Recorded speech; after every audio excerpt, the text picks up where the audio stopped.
sports. We are the Fourth. We are San Diego.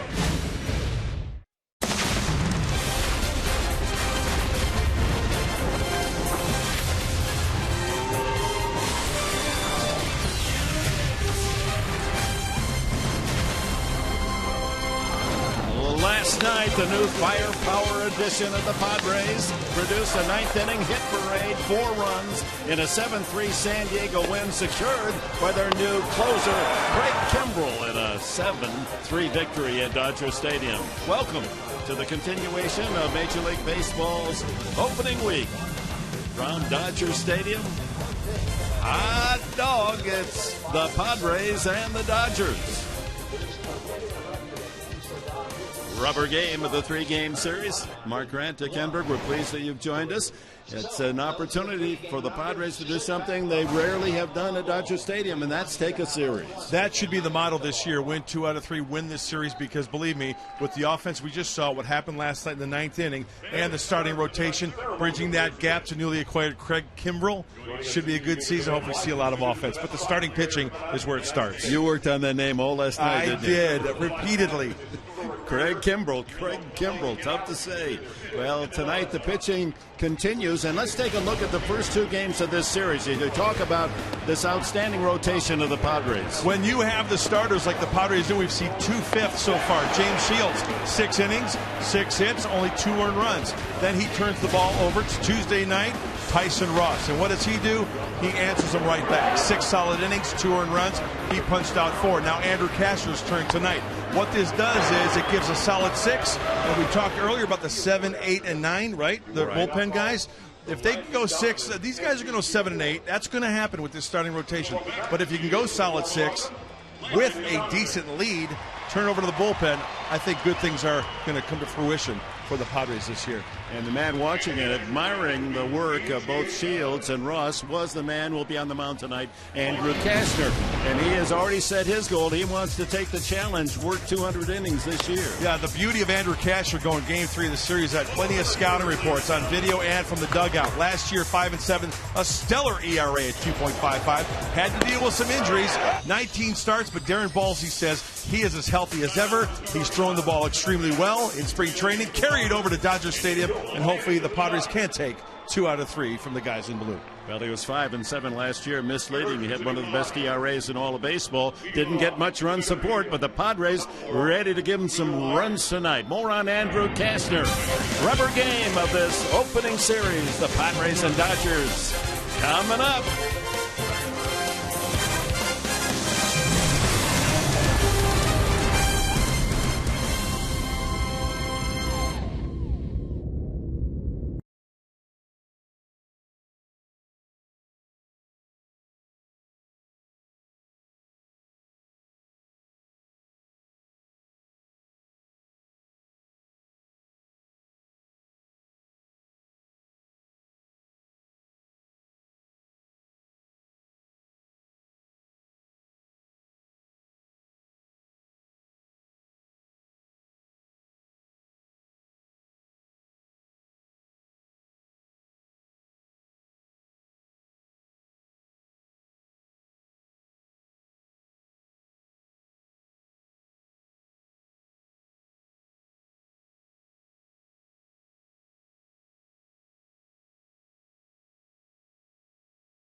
What we feed them matters.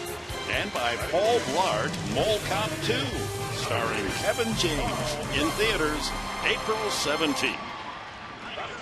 Welcome back to Los Angeles. Padres and the Dodgers rubber match today, and Andrew Cashner on the mound. Now, Cashner has a number he wants to reach this year. It's not number of wins. It's not a specific ERA. The number is 200, as in 200 innings pitched. It's also the same number that James Shields challenged the entire starting rotation when he got to the Padres. But in order to do that, Cashner has to stay healthy. Biggest thing for me, obviously you want to be healthy, but I'd like to try to get 200 innings this year and, just keep learning every day and, just watching Tyson and what he does and kind of go with my game plan off that. A chance for the Padres to steal the opening series against the Dodgers before heading back home. We got first pitch coming up. Dodgers and Padres on Fox Sports San Diego.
Bud Black, manager of the Padres.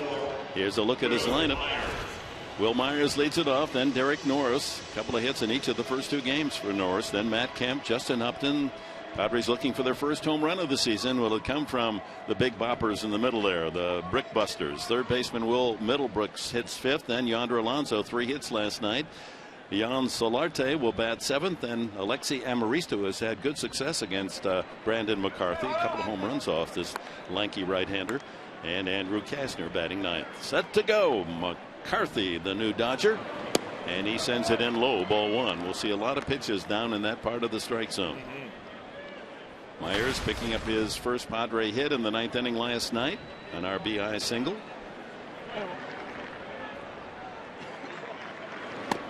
Ball two. And right out of the gate, the Dodgers are going heavy on the left side of the infield. 3 Dodger infielders as we see Derek Norris, our pregame guest, on deck. McCarthy, regarded as one of the best control pitchers in the American League, and now in the National League. A high pop-up left side. Boy, that was way up there. And Jimmy Rollins makes the catch, one away, and here's the Dodgers defense, brought to you by Renovation Realty. Crawford, Peterson, Puig left to right in the outfield. At the corners of the infield, Uribe at third, Gonzalez the Gold Glove at first base, Rollins and Kendrick the double play combo with Grandal, the ex-Padre, behind the plate. Talking about the control of Brandon McCarthy, he has gone 28 starts, allowing 2 walks or less. Now you got to hit your way on. Yeah, he relies on the sinker. He is around the plate. He relies on that movement. Tries to get a lot of ground balls. As you see, the all-star numbers in 127 games for Derek last season. Hit 270 clip, hit 10 home runs. But, you know, for a guy who tries to get a lot of ground balls, Will Myers underneath that one for the first out for the pop-up. A ball and a strike. 94 on the fastball. Yeah, he can get up there, 93, 94. The velocity of the sinker's gone up last year. Also throws a cutter, breaking ball, and a changeup. 4 in one lifetime against the Padres, but these are a different group of Padres he's facing tonight. There's a strike. 1 and 2. Norris, single and a double in the opener Monday, and another single double performance last night. Scored 3 runs already.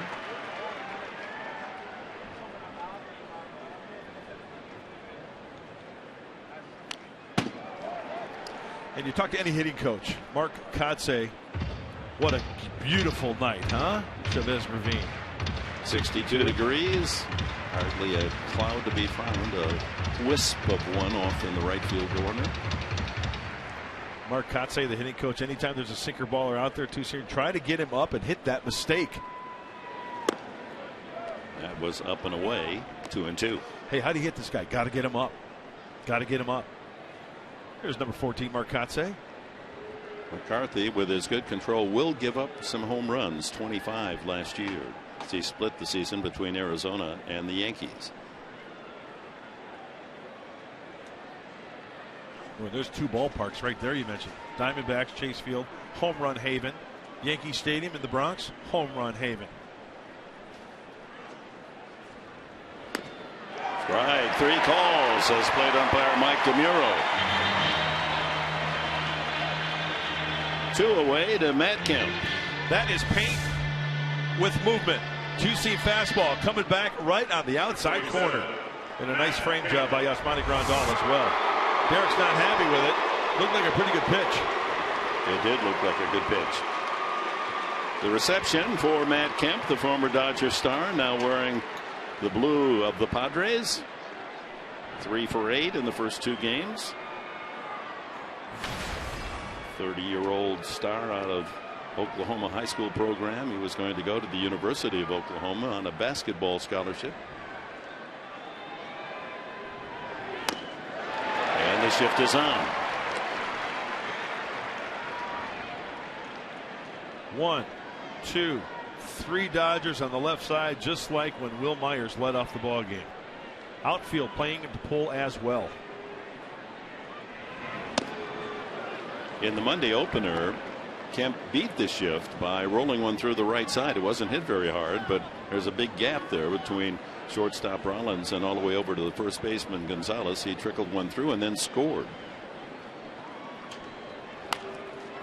Fouled at the plate.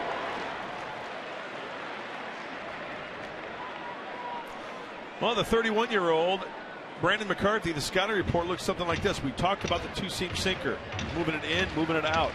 Thinks grounders and also a curveball as well. Good, tightly spun curveball. He's incorporated a little bit of a cutter at times as well. And that's what that 2-seamer in to right-handed hitters will do. Matt Kemp shaking it off on the foul tip. Justin Upton would be next. So the Padres figure to improve vastly on their home run production this year, but nothing so far.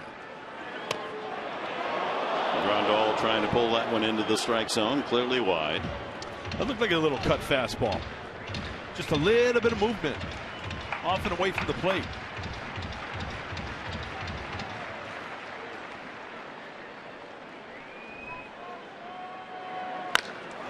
Line to center field, a sharp single off the bat of Kemp.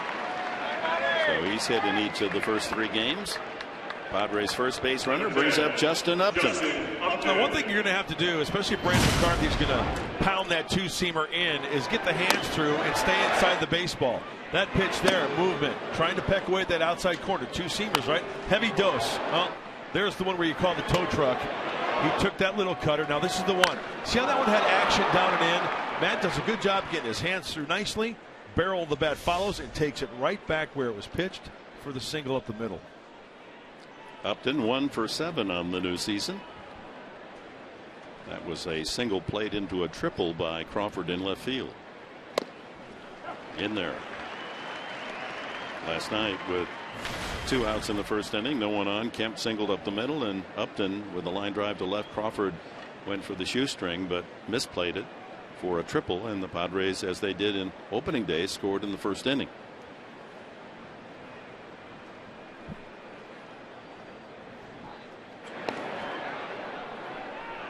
You know, remember you were talking, Dick, about that hit Matt Kemp had off of Clayton Kershaw opening day, how the infield was to the left, and he, smoked it, or I should say smoked it, sprinkled it to the right side. He said, all I tried to do on that at-bat was trying to stay inside the baseball. And it looks like that's what he did against McCarthy on that two-seamer. He stays inside the baseball very well and gets good results. That fastball at 94 again, away. 1 ball and 1 strike. Just 27 years of age. He was the Silver Slugger winner last year with Atlanta. And Adrian Gonzalez received his Silver Slugger trophy before the game tonight. That ball high in the air, hit deep. That's Crawford going back to the wall, and he can't get there. Touch them all. Upton plants one in the Dodger bullpen, and the Padres take a 2-0 lead. A Ruthian blast by Upton. It was so high you wondered if it would carry. Yes, indeed. The Padres hit their first home run of the year. I'll tell you what, that's getting a two-seamer up. Inside part of the plate, getting his hands through nicely. A little rock back to get loaded. Driving with the legs. Crawford actually lost that ball, but you know what, though? Yeah, it got lost all right. Lost in the bullpen to the Dodgers. Doesn't matter. Will Middlebrooks, 1 for 9 on the season, got his first Padre hit in RBI last night. Oh, that man is immensely strong. That was a major league home run. 2-out thunder for the Padres, huh? Well, 2 quick outs. All 3 games of the series. Yep. They've been able to come up with a run in the first inning. Last night with 2 outs, bases empty, the Kemp single and Upton triple. And Andrew Kashner, who got so few runs in his support last year, he's going to take the mound up 2-0 or better. Well, Middlebrooks caught on that curveball. Couple of strikeouts for McCarthy, but Kemp with 2 outs, a single to center, and then this blast by Justin Upton, his first home run of the season, and that gives the Padres a 2-0 start.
For the Atlanta Braves has his first as a Padre and a 2-0 lead for Andrew Cashner, who will face this Dodger lineup of Don Mattingly, Rollins. It's the same as last night except for the pitcher. Rollins, Puig, then Gonzalez. Adrian Gonzalez, 6 hits in the first 2 games.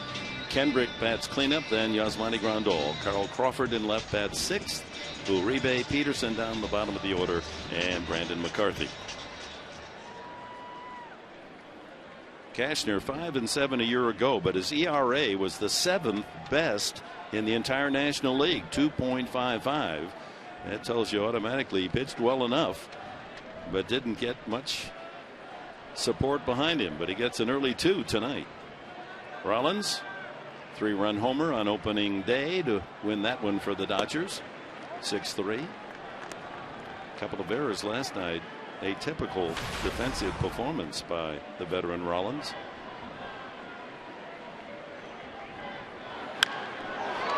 High in the air. He doesn't see it. Myers searching for it. Does he see it? No, yeah. Well, at first it looked as if, where is that ball? We're in the dusk of the evening and very tough to pick up the ball. You're right about Crawford. He went back like, where is it? And then he heard it bounce in the bullpen. Padres defense brought to you by the San Diego Ford dealers, has Upton, Myers, and Kemp left to right in the outfield. Middlebrooks at third, Amarista at shortstop. Jan Solarte gets a start at second base for Jed Jerko. Alonso plays first, 3 hits last night. And Norris behind the plate for Cashner. There's Jan Solarte. His switch hitting bat and his ability to play all the infield positions, a real plus. And he gets a chance on a 2-hopper by Puig. That's the way Cashner likes it. 1 pitch and a quick out. Well, let's dig a little deeper for the starter tonight, Andrew Cashner. Hopefully he can follow the lead of James Shields and Tyson Ross. 2-seam power fastball, 4-seam power fastball. Hard breaking ball. He's got the good changeup. Darren Balsley says he is throwing the ball better than ever. So hopefully good things for Cashner. And I'd like to know, I know it would take some time, how many times the Padre pitcher last year took the mound on the road with a 2-run lead? Not very often. Well, look at this great player from San Diego, Adrian Gonzalez. A single, double, and a home run in each of the first 2 games. Now you say, that's really good. How good is it? Well, how about so good that only one other player in Los Angeles Dodger history accomplished that feat in the first 2 games of a season, and that was Steve Yeager. Yeager did it in 1978. Can the Padres get Gonzalez out tonight? Good stuff there out of the strike zone at 98 miles an hour. Did you see the movement on that last pitch? Almost acting like a wiffle ball. Some tremendous movement. Look at the movement of this pitch. Down, swing and a miss. 98 mile an hour heater. 2 strikes to Gonzalez. Flicks that foul. Shift is on. Well, last night with the Padres leading 3-2, Gonzalez stepped up in the 8th inning, and Benoit's pitch landed into the bleachers in right field. That ball tailing right into his power. I got to be honest with you, that's one of the fewest bad pitches I've seen out of the hand of Joaquin Benoit since being in the Padre uniform. He just kind of yanked it a little bit too much, caught too much of the plate. Gonzalez, before the game tonight, receiving both the Gold Glove and the Silver Slugger awards for his performance last year, leading the major leagues in RBIs with 116. Well, he got a call last night. Looked to be strike 3, and then managed an RBI double off Tyson Ross.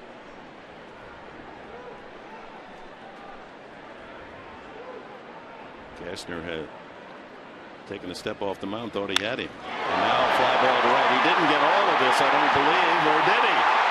Oh my! Another home run! All 3 games of the series, Gonzalez takes the grand tour, and it's a 2-1 game.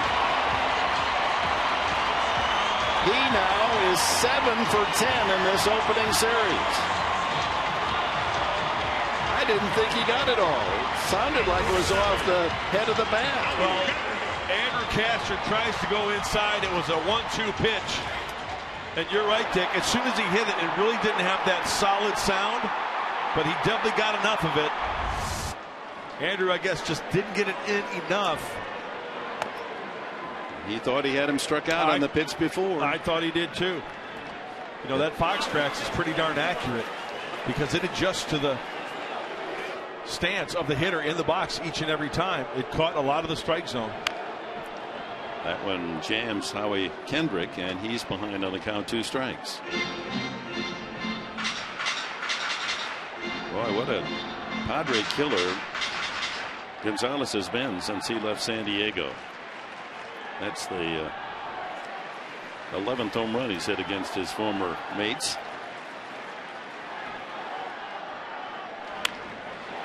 Watch out, line foul. That one almost got first base umpire Hal Gibson.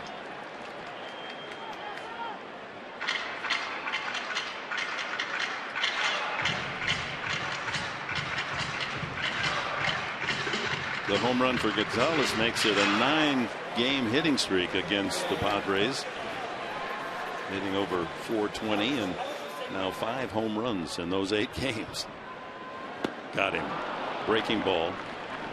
And the Dodgers are gone in the first, but not until Gonzalez clubs another home run. It's 2-1.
At 2-1, and a special happy 28th birthday to Yonder Alonso, and got a special surprise here at the clubhouse. This was a birthday cake sent by his sister.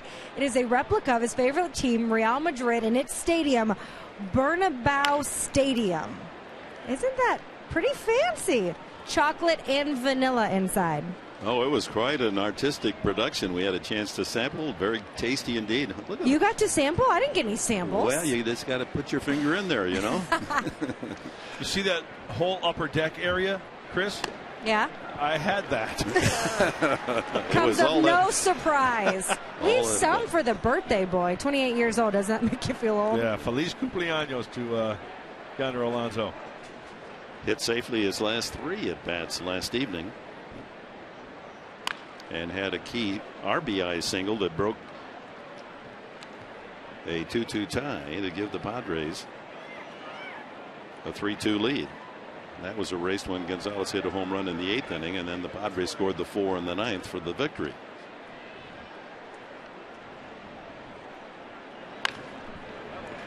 Another foul ball.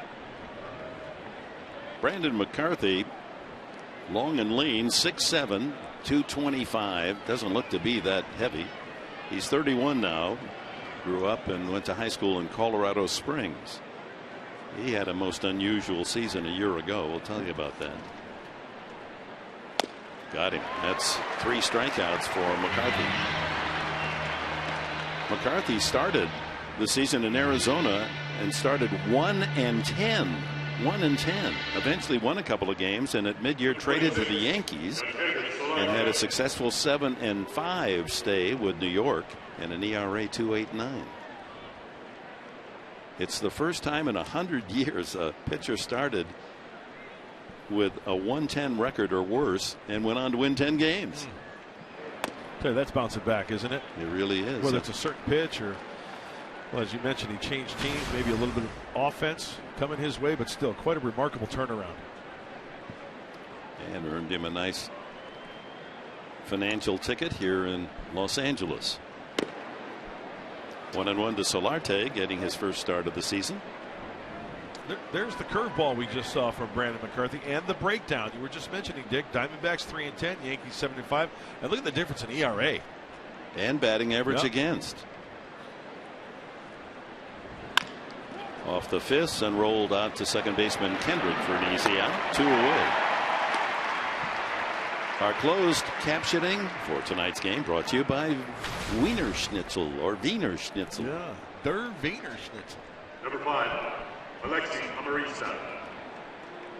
Alexi Amarista steps in against McCarthy. He has 5 hits and 16 tries, 2 of the 5 home runs.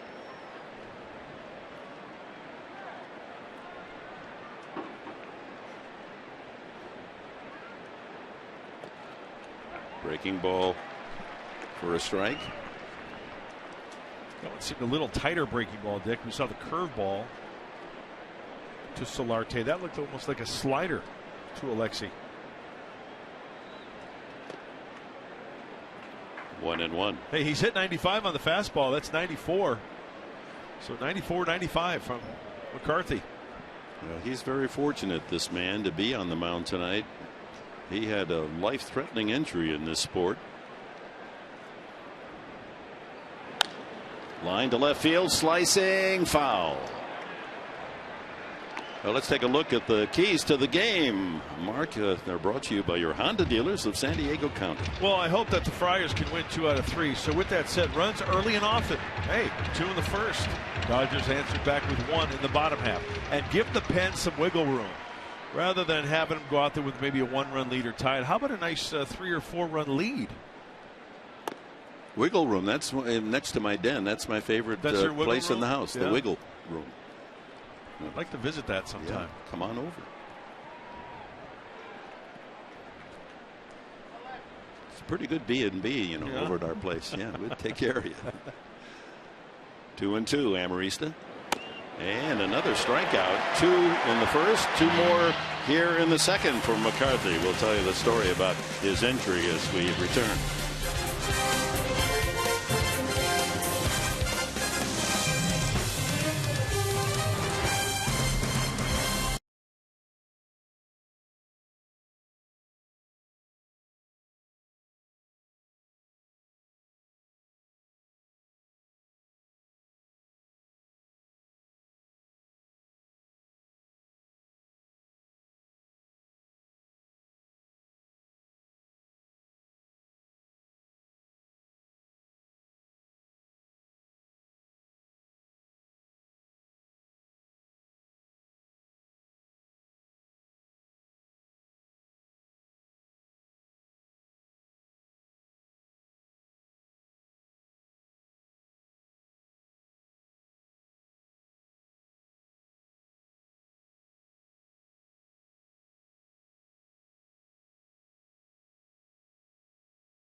I mean, I feel like that would be a failure for us. But I think the biggest thing is just coming out of the gates, like meshing as a team. And, you know, if we get off to a slow start, I mean, it's a long season. I mean, obviously we want to get off to a good start. But I think the biggest thing is just team chemistry to start. And the chemistry indeed has been superb throughout spring training, and Bud Black worked very hard, diligent effort to bring guys together away from baseball, create other activities. Grandal swings the first pitch, and Upton has to race into the corner and makes the catch on the run. Upton with a home run and takes an extra base hit away from his, well, not his teammate, but former Padre, Yasmani Grandal. Tough play, that ball tailing away from him. Absolutely, hit well too, so a great first jump. So Upton extending, and one of the advantages of being an outfielder, you get to use that bigger guante. Catches it right in the webbing and turn it over. Hold on to it, Justin, you betcha. A little snow cone action. You know, Andrew makes a good point in that little sound clip we heard. Getting out of April, the Padres got to come out of the gate and be above 500 in April. That has been something that hasn't happened in the last, what, 4 or 5 years? Yeah, the slow starts have been really a heavy weight for them to carry. And there's a line drive off the bat of Crawford. He continues his hard hitting against the Padres. Well, he does that against most everyone. Since last August 4th, Crawford, over 40 games, has hit over 400. Trying to bury the fastball inside, and Crawford, the veteran hitter from the left side, so short and quick to the baseball in the inner half of the plate, and actually pulling that ball.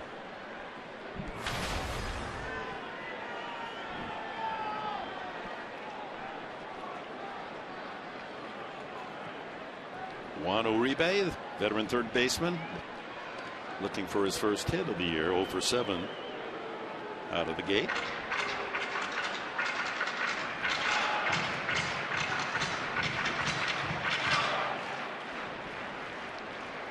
Crawford, a good base runner. Threat to steal. Grounded right through the right hole. And on his way to third is Crawford. The throw by Kemp will be cut off. First and third for the Dodgers. Nice piece of hitting. Uribe hitting behind the runner. It wasn't a hit and run, but it served that purpose. First and third now as the Dodgers threaten to come back from a 2-1 deficit. Uribe can pull the breaking ball and hurt you. He can go the opposite way for a home run every now and then as well. But hitting on top of this baseball, hitting it where it was pitched, actually kind of shortening up a little bit. Not the big swing, power swing we see from Juan Uribe, and doing the trick. First and third action for LA. Tying run with 1 out at third, and here's Jock Peterson, the rookie center fielder, 1 for 7 as he opens this 2015 year with the big club.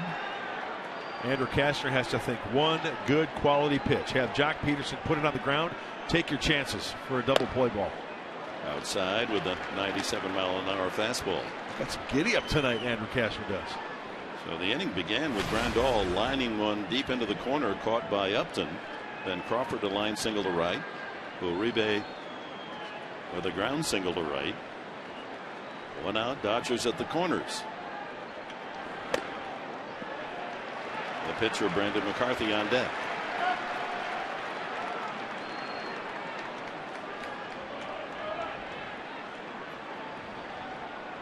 Peterson has taken over the center field job occupied by Matt Kemp the last few years.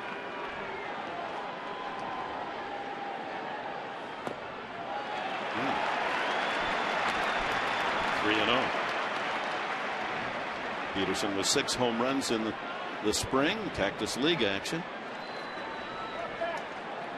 Hit 30 last year in the Pacific Coast League. All around the strike zone, Kastner. And that one catches the corner, barely.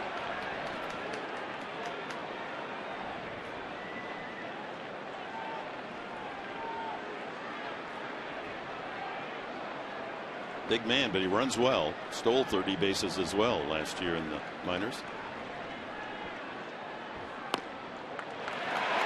Yeah, that was a pretty good looking pitch, but called ball 4. So the bases are loaded. with 1 out, and that'll bring pitching coach Darren Balsley to the mound to chat with Cashner. You talk about a pitcher making good quality pitchers where a pitcher should be. Andrew Cashner doing just that. That last pitch particularly, but it's in the past. Now bases are loaded. Take a look at that last pitch. Two-seamer, outer third. According to Fox Tracks, that was a strike right on the borderline. Well, there's a good example, though, Mark Grant, of framing the pitch. You saw when Norris caught it, his glove fell as he received the ball. And the idea, if you can catch the ball and keep it up, you might get the strike call there. Not to criticize Norris. I mean, sure. That's a tough thing. That ball is coming in at 95, 96 miles an hour. Absolutely, Dick, with movement. Very tough to stick that glove and leave it right there. So here's McCarthy, a chance to help himself. Bases loaded, the infield in at the corners. That's a strike. It's a career .067 hitter, Brandon McCarthy. Middlebrooks at third and Alonso at first base, creeping in at the edge of the grass, anticipating a possible safety squeeze. Well, the advantage that the Padres would have if, in fact, the Dodgers were to think that there's a force at home plate, you just need to shovel it to Derek Norris. Norris would act as a first baseman with the force play at home plate. So the one thing that does come to mind, though, with a sinker baller like McCarthy, as you take a look at the runners, you know, with a two-seamer, you always have to be aware of that chopper around home plate. You know, McCarthy doesn't have tremendous bat speed, but he can chop one. Middlebrooks come in, just shovel it to Norris for the force out at home plate. Good cut there, 99. And that's really reaching back and firing for Andrew Cashner, trying to pitch out of a bases loaded jam. 1 out here in the second. A 2-1 Padre lead in jeopardy. 23 of the pitches tonight for Andrew Cashner, 95 or higher on the radar gun.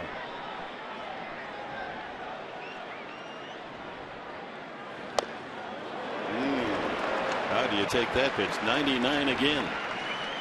How do you take it? You probably didn't see it. Sounded inside. Yeah, exactly.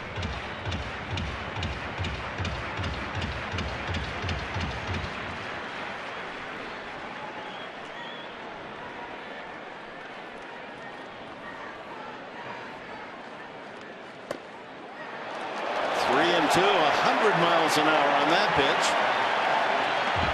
He's all around the strike zone, but not getting the call. And Bud Black is wondering what's wrong with that pitch. Just on the outside edge, just off the edge, according to DeMuro. So now he has to throw a strike, Cashner, or give the Dodgers the tying run.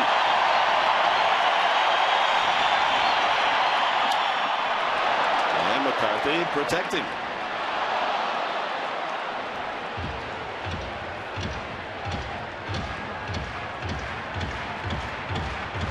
You know he's going to get the heater, right? So if you're thinking about it, and you're McCarthy, start that swing a little early. Try to get a good beat on it. Try to beat up with it.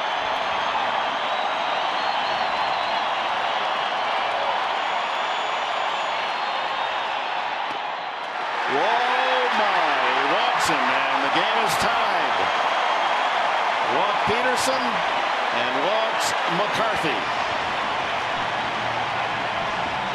Crawford scores. Bases remain loaded. You flip the lineup and back to the leadoff man, Jimmy Rollins. Little inside. Yep, Derek tried to do the best to frame that one. It was in fact inside. Now the job becomes even more difficult as the top of the order. Rollins fly to center his first time. Goes to a changeup. Puig to follow. So that early 2-0 lead has disappeared, and the Dodgers in position to take the lead here with Los Angeles at every base. I think that last pitch tells you a lot about Andrew Cashner. After the frustrating at-bat, couple of calls to Peterson, couple of calls to Brandon McCarthy, starting off Rollins with a changeup for a strike. That means that he's got his mind right. He knows what's going on. Rather than trying to hump up the first pitch, he changes up a little bit to get ahead.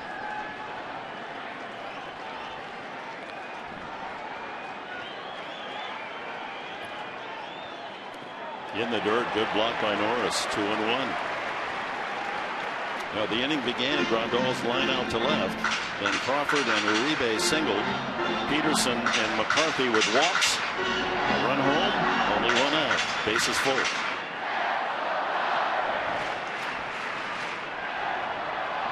Big crowd on this Wednesday night in Los Angeles. A near sellout. Trying to urge Rollins to give the Dodgers the lead, and a ground ball to first. Bobbled by Alonso, and they do get Rollins. Alonso was looking to go to the plate and didn't come up with the ball cleanly, and the run scores. It's 3-2 Dodgers. Well, with the reaction of Jimmy Rollins on this play, as we take another look, the bobble, he's thinking about home. Andrew Cashner doing his job. First base umpire Hal Gibson says out, and a challenge-worthy call. And look at that right there. The proof is in the pudding. Dodgers have a case. And that would even add salt to the wound here in the second inning, as the Dodgers gifted a run on a bases-loaded walk to the pitcher, and now what would be an error if this is overturned by Alonso. He was in haste to get the ball to home plate to cut down the runner there on the force. And let's see if the Padres get anything out of the play. One thing is definite. Uribe has scored to make it 3-2 Dodgers. And they're replaying on the big scoreboards, and of course the fans are seeing it their way. Very close.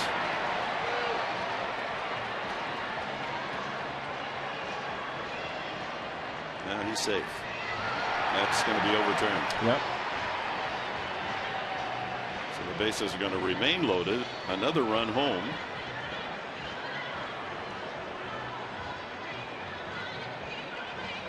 And the error, a costly one for Alonso. Taking a long time from this angle. Not quite as definitive. I think the fans are going to like the decision, the LA faithful.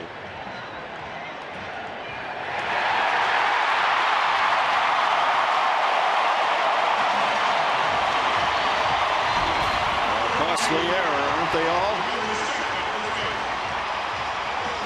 So the call overturned. The Dodgers get a run. Credit Rollins with an RBI, and Alonso with a critical error. And here's Yasiel Puig, and the fuse has been lit here in the second inning. 2 runs home, and Cashner needs to come up with something special here to get out of it with just a 3-2 Dodger lead. Still only 1 out.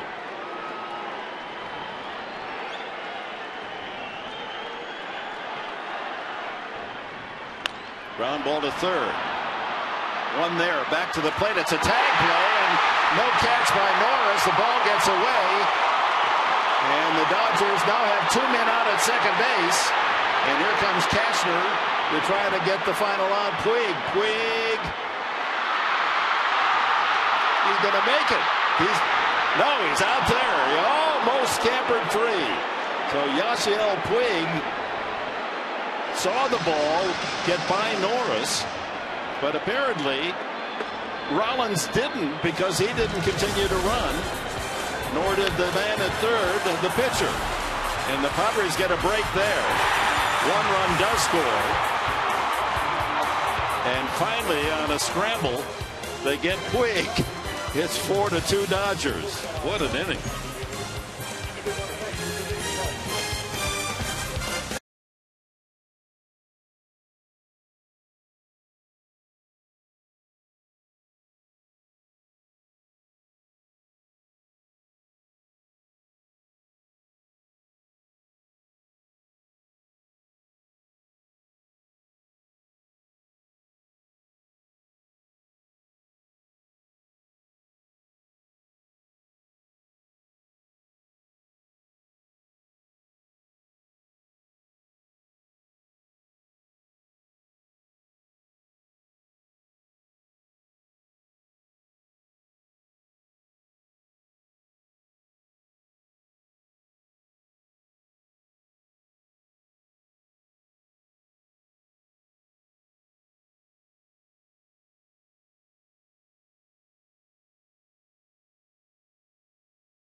Here's the second out on the force at third, then the throw high, and Norris trying to protect himself and not give all of the plate to the runner. As Peterson comes in, ball gets away. That might have caught him in that left ankle. When I first look at that play, I'll tell you exactly what I was thinking. I thought Will Middlebrooks was going to go to the plate for the force. It was going to be a 5-2-3 I did double too. play, right? Because when he fielded that ball, Dick, then he turned his momentum towards third base, and then it's even more difficult to try to throw a strike to Derek Norris, who is battling the runner, and Will Middlebrooks has to try to throw on either side of the runner, and I think that was part of the problem of being a successful throw and catch to home plate. And it wasn't as if you could get the back brace and throw. He was throwing on the run. Right.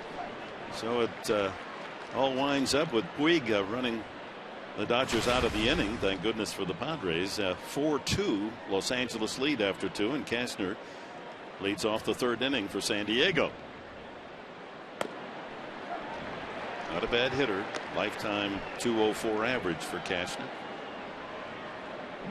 So the Dodgers get 3 runs on just 2 singles, 2 walks, and an error.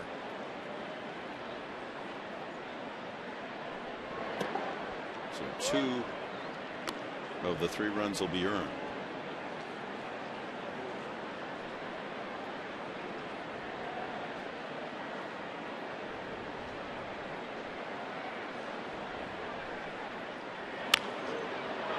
Out of play.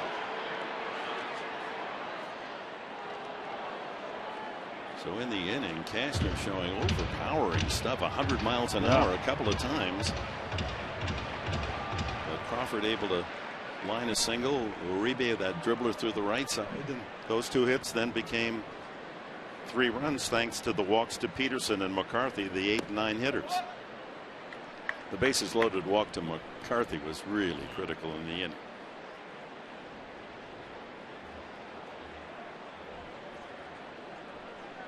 True to form so far, no walks from McCarthy. Now he goes 3-2. That doesn't happen very often. Tight strike zone for Mike DeMuro. Yeah, here's that last play. I thought Will maybe had a chance as soon as he caught that ball to throw it to home plate for the force out. And I don't know whether he got caught in between, because maybe he was moving a little bit to his right, but I think he's got a good enough arm. He had a good enough angle to throw a strike for the force to home plate. Speaking of strikes, strike 3 as Cashner caught looking. 5 strikeouts for McCarthy as he goes through the order the first time. The only damage done by Kemp, a single, and Upton, the 2-run homer. Here's Will Myers, flied out to the shortstop Rollins his first time. And like you said, Dick, on that play after the force, you know, it's a tag play. Yeah, it was going to be very tough, even if the throw had been on target.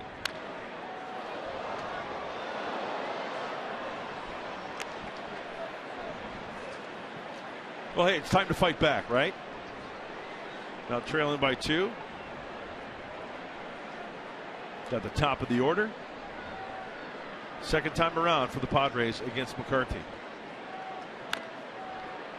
And his record in the past, McCarthy, very tough to hit early in the game the first time around, but as he has gone deeper into a game, the numbers for the opposition have been consistently better. But so far, impressive. 5 strikeouts, no walks.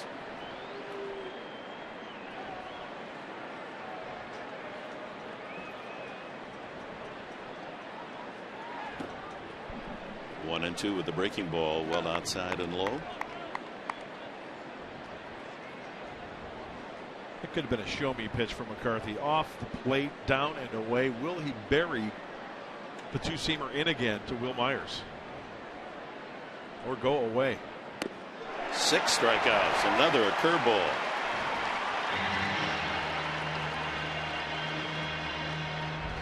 That'll bring up Derek Norris. See him get on top of it, see the tight spin and the 12-6 action. That ball splits the heart of the plate. Doubling up on the breaking ball. 1 for the look-see and 1 for the put-away. Derek Norris took a 3rd strike his first time.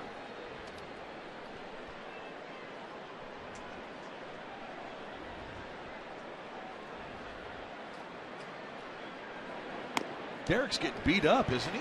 The first 3 games. He's been knocked around. Remember in the opener, a shattered bat, and the head of the bat hit him in the forearm or elbow. Yeah, right above the elbow, and then turning his ankle. And don't forget all the hard work he's putting in behind home plate, blocking those baseballs in the dirt for his pitching staff. McCarthy, his velocity staying there around 95 miles an hour.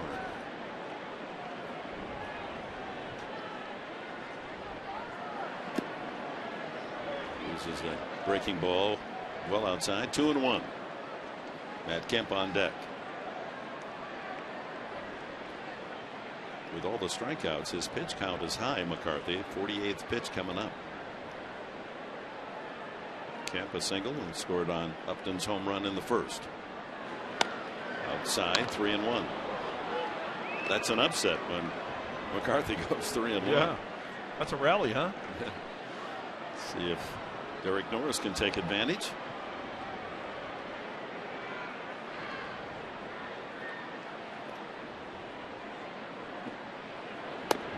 Ball 4. That's news. As we said earlier, 28 straight games. McCarthy either has walked 2, 1, or no batters. That's his first tonight, and here's Kemp.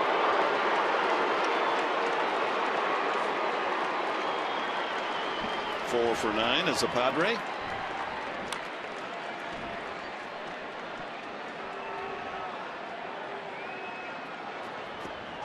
See, this is once again one of these situations for the Padres to where they can be a 2-out Thunder team, right? Absolutely. That's draw the walk after 2 outs. Kemp's got power. Upton, Middlebrooks. Shift is on. Look at the hold on the right side because Gonzalez has to hold on the runner. There's 100 feet of real estate there on the right side for Kemp to hit at. The last at bat, all sinkers from McCarthy to Kemp.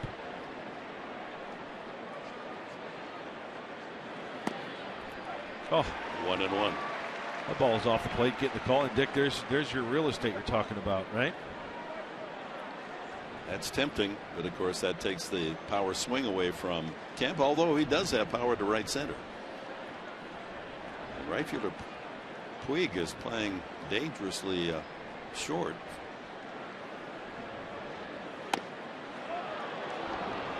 Well, he doesn't get the call on that slider. 2-1.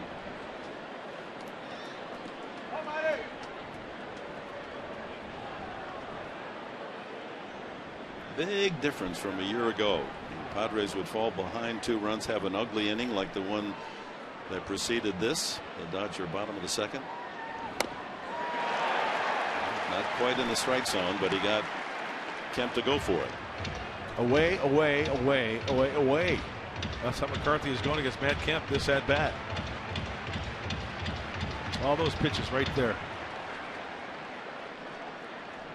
Now with 2 strikes, let's see if Kemp uses that big hole on the right side.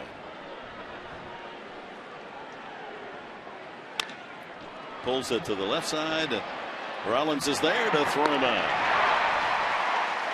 Nothing for the Padres in the third. 4-2. The Dodgers lead.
tonight's game is presented in HD by Sony 4K.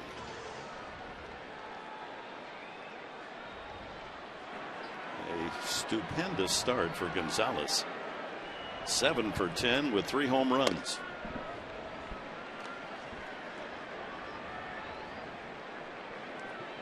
Well, he led the majors in RBIs last year. His home run total was under his average.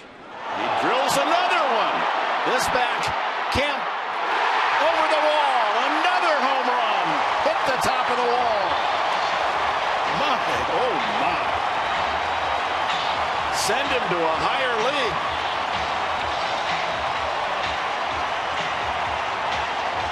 Five to 2, the Dodgers lead.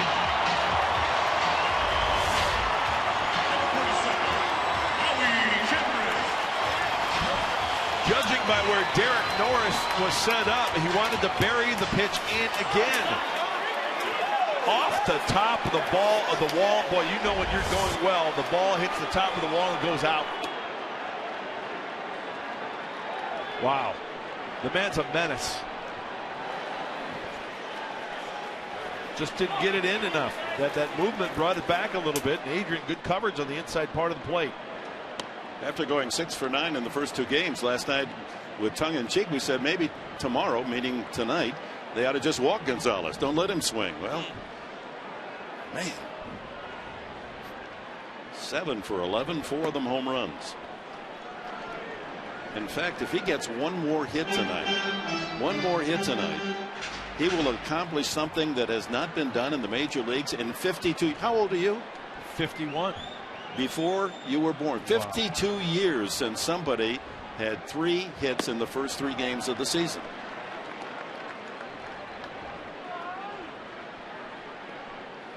And he's going to get at least 2, maybe 3 more shots. Wow. 3-1 now to Howie Kendrick, who struck out swinging the first time. And he makes it look so easy. He's done that throughout his whole career. A nice, easy swing. You know, I don't know much about the physics of a swing of a baseball bat, but Adrian doesn't have the lightning speed bat, right? He's got good hand-eye coverage, or a good hand-eye coordination. He covers both sides of the plate very well, but it's a nice, easy swing. Watch out. That's a wicked liner into the lower tier. Almost like a John Olerud. Remember John Olerud back in the day, the left-handed hitter? Nice, easy swing. Not a lot of bat speed, but he could get to the baseball with the best of them. Correct myself. Gonzalez did have a good home run season last year, 27. At this rate, he'll hit over 162 this year. Ground ball up the middle. That's into center field for a base hit. Howie Kendrick.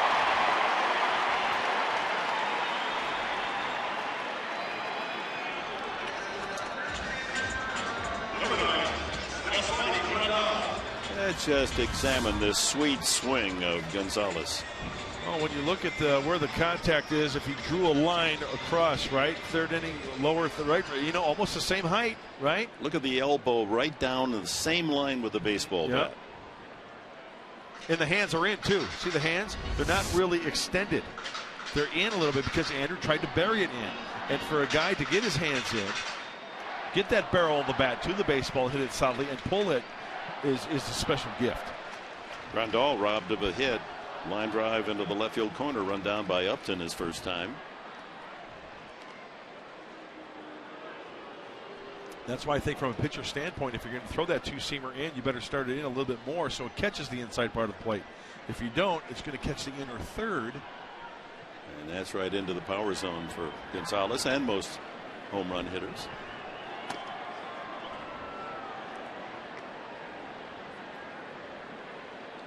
So one thing you can deduce from this performance tonight from Andrew Kashner is you can have overpowering fastball, 100 miles an hour. Doesn't mean you're going to get the opposing hitters out. It's been like that for 100 years, right? There goes the runner Kendrick. The throw by Norris. Plenty of time. Norris erases Kendrick's try for a steal. Dodgers really been running all 3 games of this series. Not totally successful. Norris guns down another. He picked one off last night as well. Nice job. Quick release from Derek Norris and firing a strike to Alexi Amarista. And once again, Derek had to kind of reach across down the other way to get that ball off, and a nice job by Alexi blocking the bag and slapping the tag. 2-1 now as that ball skips into Grandal. Home run Gonzalez in the first inning after Upton had hit a 2-run homer in the top of the first for the Padres.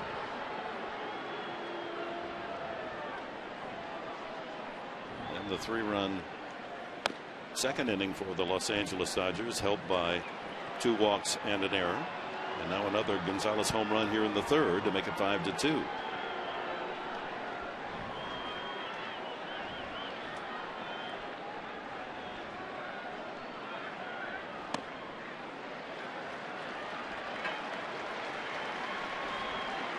Cashner off the mark, and his second, now third walk.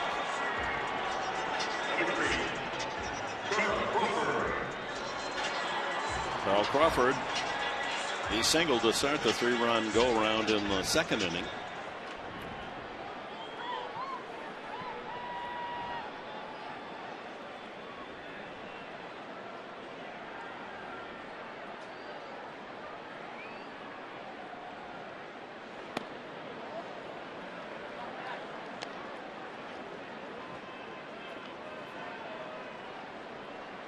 Fastball hitting team, the Dodgers.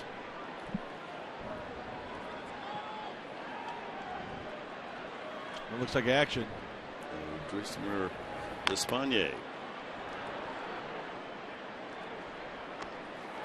He's now relegated to the bullpen as the long reliever, replacing Tim Stauffer, who served in that role last couple of years.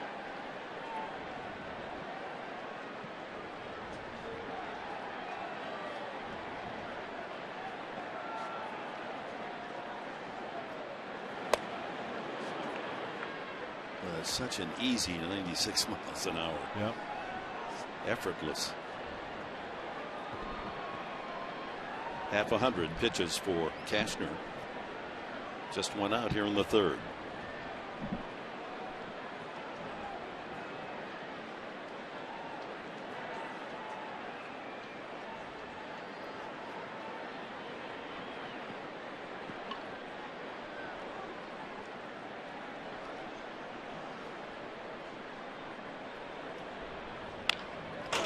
Ooh, that went into the television and photographer well there, wide of the Padres dugout. Fortunate it skipped away from humanity. You see Crawford with 3 on his back, and you just have to think about Willie Davis, don't you? He ran like a greyhound and earned that great nickname, the 3 Dog. Willie Davis. Pulled to the right side. Solarte hurries his throw. Doesn't get it. Infield hit for Crawford. He continues his blistering pace. He runs so well. You got to be able to field it cleanly and hurry a throw, and Solarte made the stop. Yeah, especially from the left side of the plate. You saw that play develop here. The pick just beat it out. Nice play by Solarte. He did everything he could. He has to go all the way to his left. Dive. Now you got to get to your knees. And he had to bounce his throw, and that was the difference.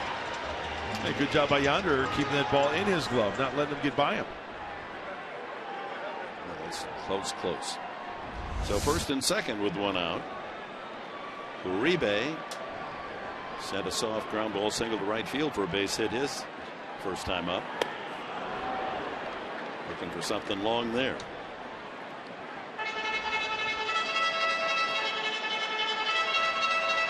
.324 hitter with men in scoring position. Some money base hits for Uribe last year. Fly ball on the infield. Solarte wants it. Infield fly rule had been called. 2 away. And here's Jock Peterson. Peterson, one of the 2 walks back to back that set the stage for a 3-run inning in the second. Peterson walked, and then McCarthy, the pitcher, walked with the bases loaded.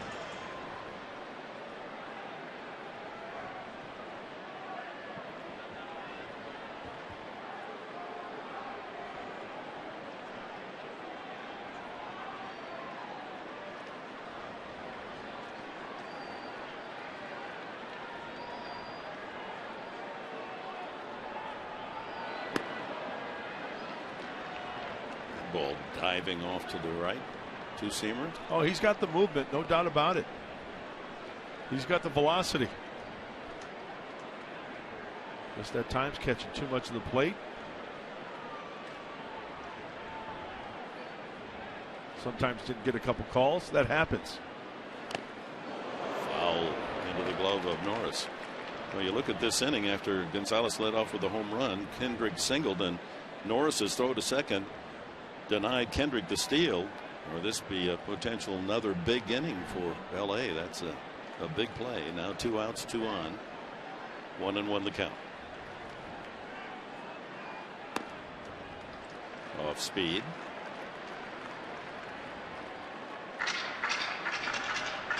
Now pitch count rising, 57 now, and he's not out of the third.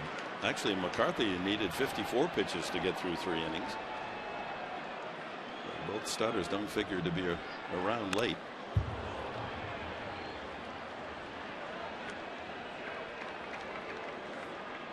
Check the Dodgers here. Keep them at a 3-run advantage with plenty of time to go.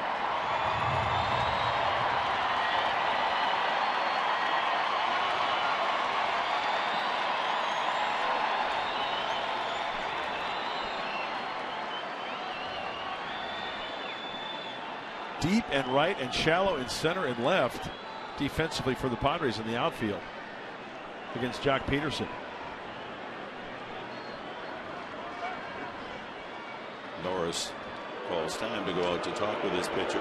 Make sure they're on the same page. How far back Matt Kemp is, and then you've got Will Myers here and Justin Upton right there. Myers playing dangerously shallow. Peterson's got power.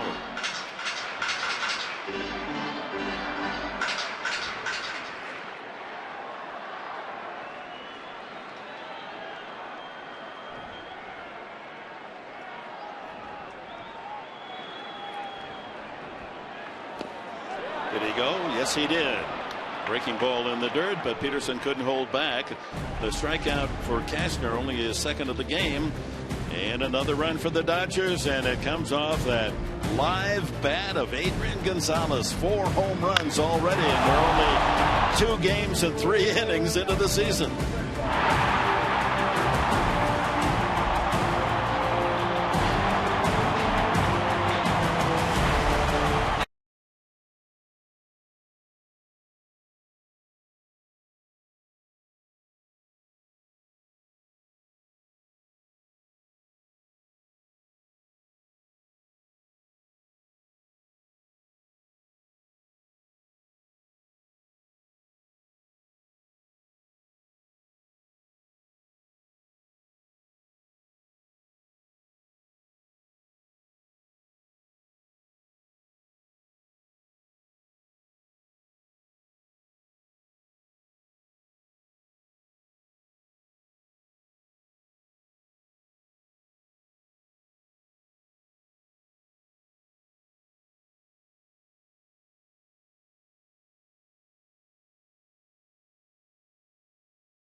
All right, Mike and Mark, thank you.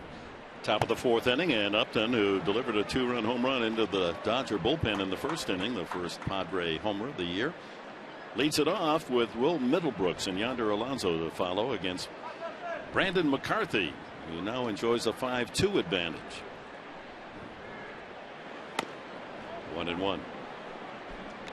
Well, McCarthy, we told you about a very serious baseball injury that he suffered 3 years ago, 2012, pitching for the Oakland A's against the Angels.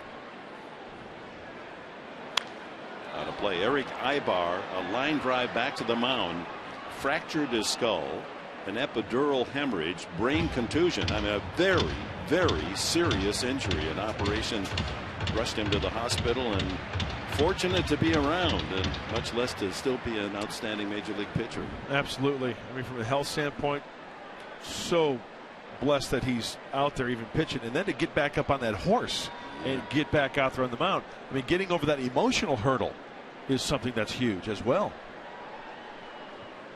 Did you ever get hit with a line drive? You know, I was fortunate. I got hit, never got hit in the head, never got hit in the chest. I've gotten hit, you know, in the legs, off the shin, the ankles, and stuff like that. But my goodness, I could not imagine getting hit around the face. 2-2 to Upton, leading off the Padre 4th.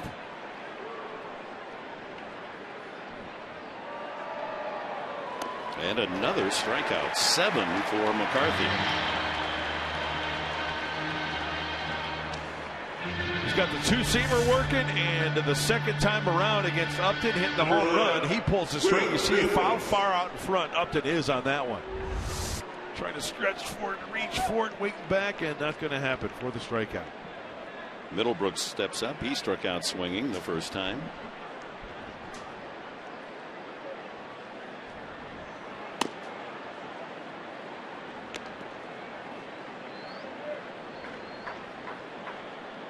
McCarthy was drafted by the White Sox 13 years ago, a 17th round pick. He has pitched for Chicago 2 years, the Rangers 3, Oakland 2, Arizona year and a half, and then the Yankees the last half of last year. Born nearby here, Glendale. Good cut. Yeah. Middlebrooks, prior to tonight, was 2 for 2 against McCarthy with a home run.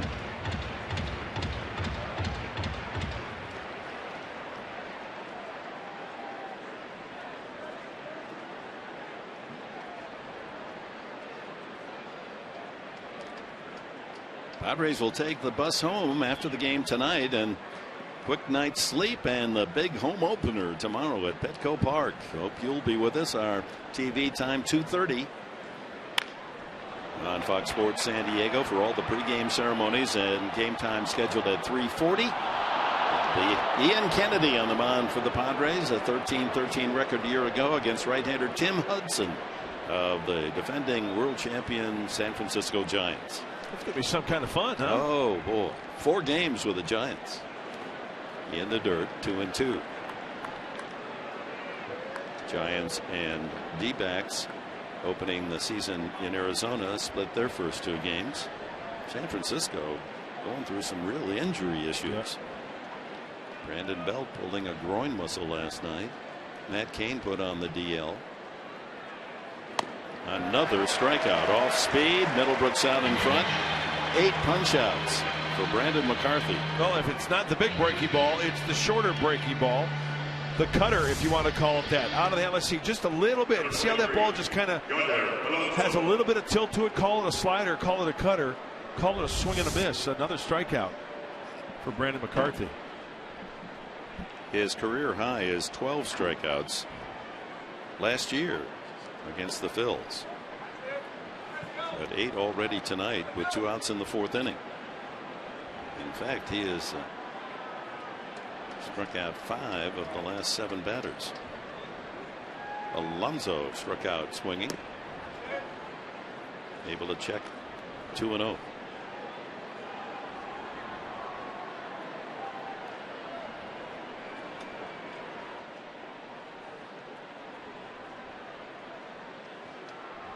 Pretty good pitch. Not giving the low strike to Muro. 3-0. Mike DeMuro, a USD grad. I think he'd be leaning a little bit towards the Padre way, huh? There's Mike. Famous umpiring name, Lou DeMuro. Yeah, that's right. Dad. Yep. 3-1. Just took a little off the fastball to throw a strike. He's walked one. Norris in the last inning. As we mentioned, 2 is about his limit. At least it has been 28 consecutive starts. Up the middle and a base hit for Alonso. The third Padre hit. He's aboard with 2 outs here in the 4th. Number 26, Yankees Solarte.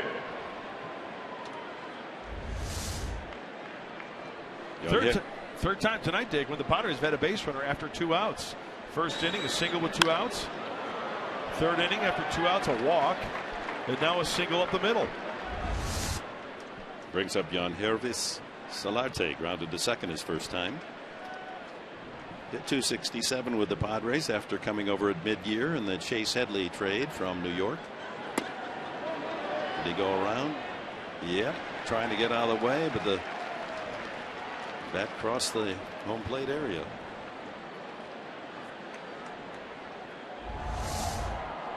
Oh, I hate to say it, but I thought he went, Dick. What do you think? You can disagree. Yeah, I think he did. Got to call him as I see him. Drive to right field, but it's carrying. Puig, no, can't get it. Running all the way. This is going to be close on the relay, and they're going to hold Alonso at third base. Boy, that ball is really carrying to right field tonight. Sure is. That line drive, Puig looked as if he had a beat on it and couldn't chase it down. Solarte moves Alonso to third, so 2 men in scoring position for Alexi Amarista. How close for Puig? He's made some spectacular catches just out of the reach. And everybody's off the crack of the bat with 2 outs. But quick fielding on the carom off the board. So Alonso, even with 2 outs running all the way, they got that ball back into the infield, and Puig's throw gets it there in a hurry with his strong arm. So big opportunity here with 2 outs. Cut into that 5-2 lead. Amarista struck out swinging the first time. I mentioned earlier he's had some success against McCarthy.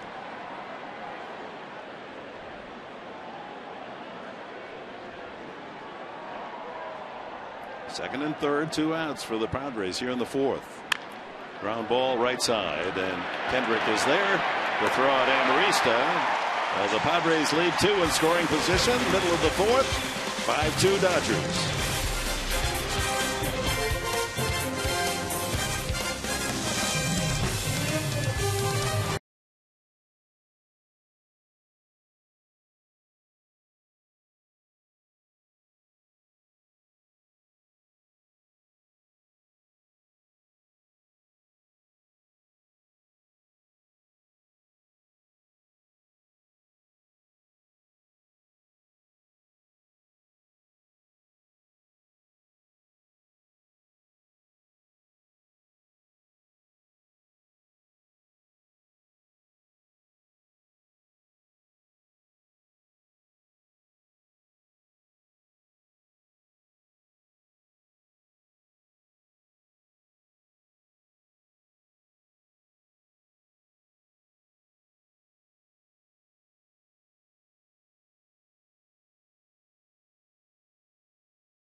Rush, newly acquired closer, 26-year-old Craig Kimbrell in last night. Let's check out the Fox vision. Curveball, swung on and missed, strike 3. Left-hander, oh yeah, you guessed it, curveball, swung on, strike 3. And he's saving the heater for last. He's touching about 97, 98 last night. Welcome to San Diego, Craig Kimbrell. It wasn't a save opportunity, but he was anxious to get out on the mound for his new team, and he treated it, as he said later, as if it were a save.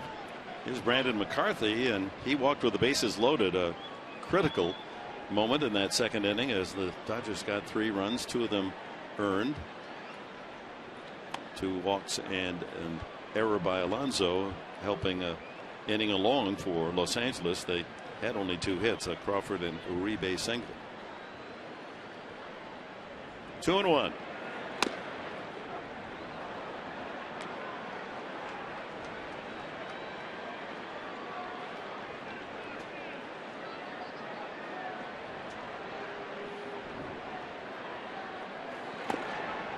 It's in there, strike 3.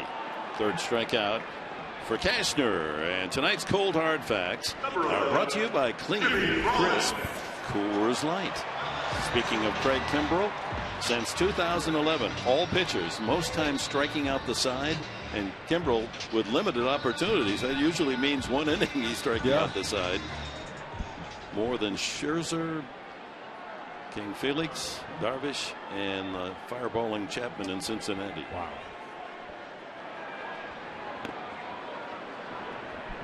Jimmy Rollins, the leadoff man, fly to center and was safe on Alonso's error, credited with an RBI back in the second inning.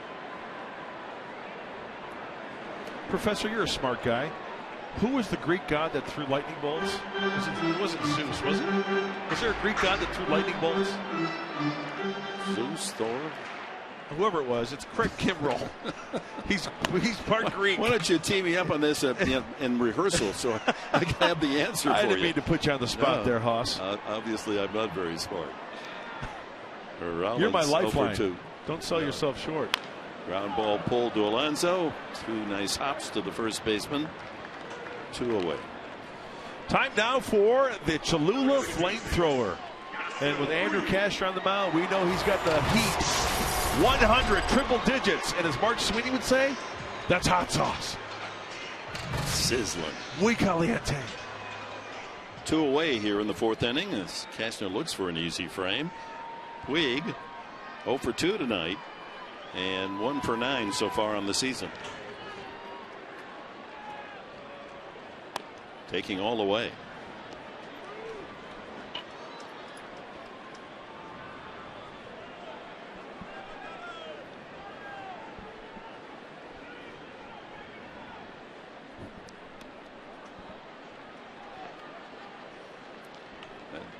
Speed pitch out of the glove of Norris. 1 ball and 1 strike.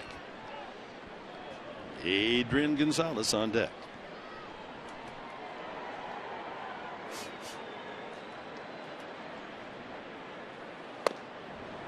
Two and 1. He came out roaring against the Padres the first 15 games. We saw him in his debut, .316 with 6 home runs, but the last 19 no home runs and batting only .191 and 0-for-2 tonight.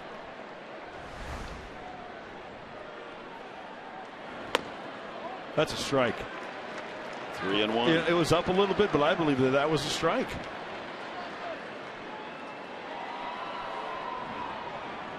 Three balls and a strike now on Puig. Gonzalez itching to get up there again. That'll sail foul down the right field side.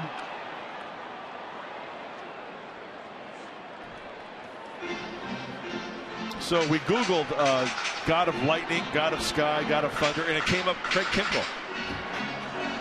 You So knew all along. He is Zeus.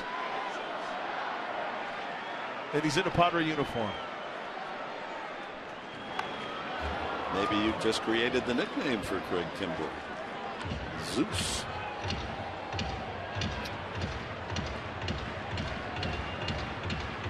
I thought that was a nice little piece that Chris Budd put together, and getting the reaction from some of the Padre players when they that was that. Yeah, it was good.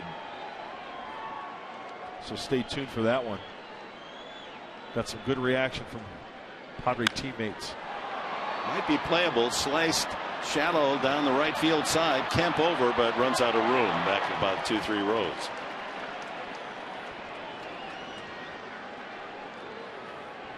Good hustle by Solarte over there with Kemp.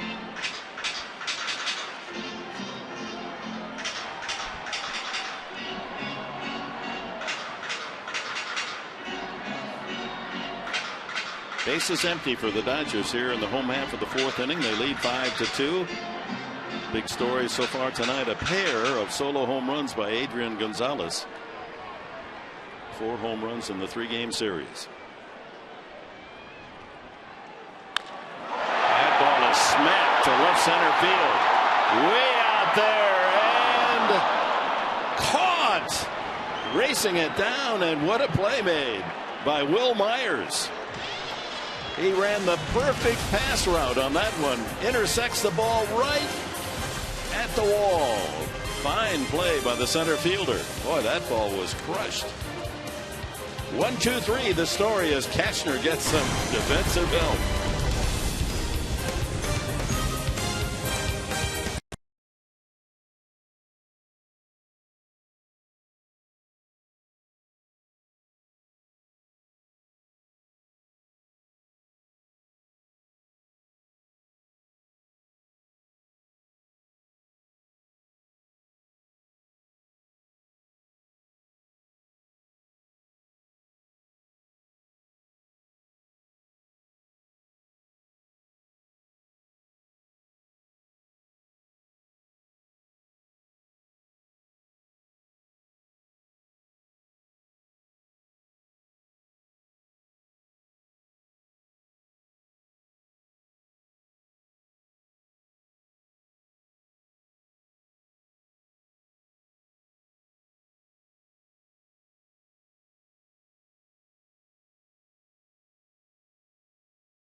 Go with overpowering.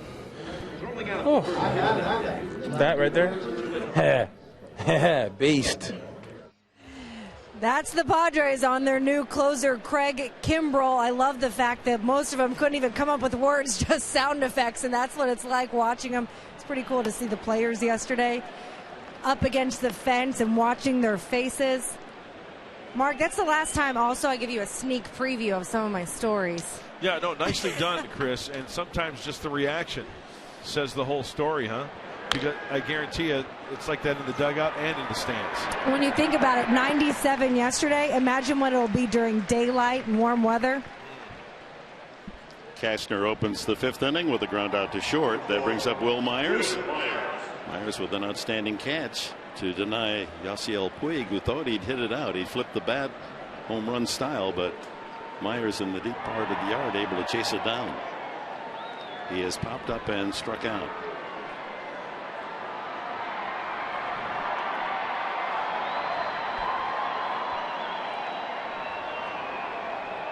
Five to 2, Dodgers lead. Padres scored first, a 2-run home run by Justin Upton in the first inning.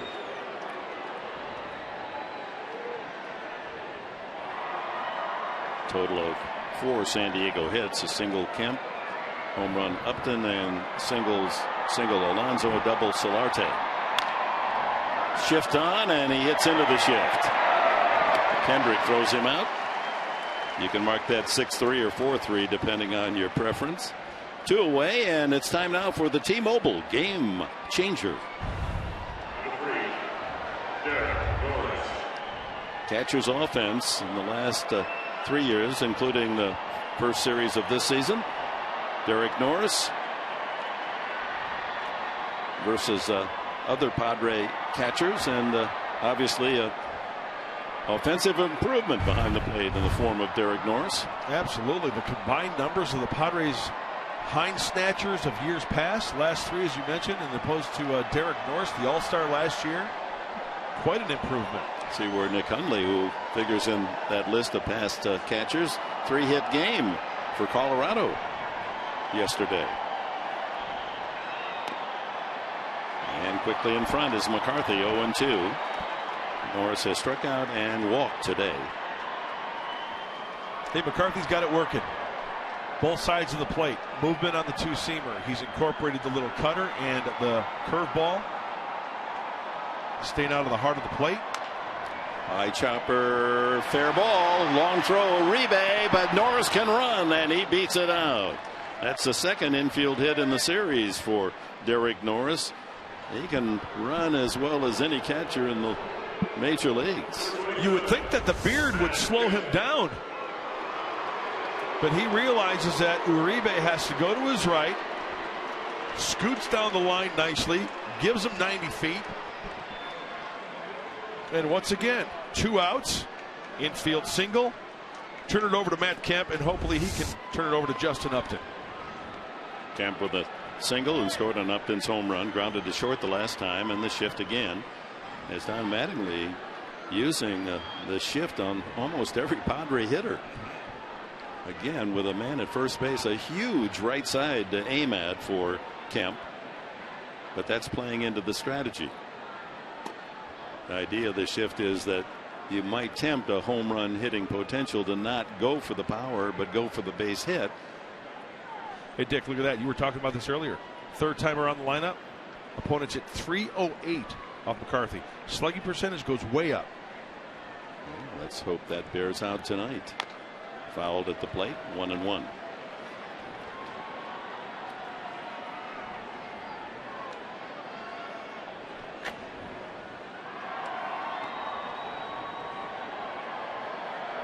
Our friend Bobby Herbeck is here with us tonight at Dodger Stadium. He wrote the first Ninja Turtle movie. It's 25 years ago, and met Matt Kemp tonight, and Kemp said, "You did that? Can you get me a poster?" He said, "I'll hit a home run for Michelangelo." Oh yeah, he's one of the Ninja Turtles. You bet. Well, let's see if Kemp has a big one in him. Leonardo, Raphael, Donatello, Michelangelo. That was his favorite Ninja Turtle. Love pizzas. There's the home run swing. 2-2. We know that Matt Kemp can wear out right center field when things are going well. That ball is up, but maybe up just enough to where he can't get on top of it. It could have been a pitch to drive the opposite way. The outfield, as you mentioned, Dick, the left side of the infield, but in the outfield, center and left playing him to pull. So big hole in right center field. Well, not that way.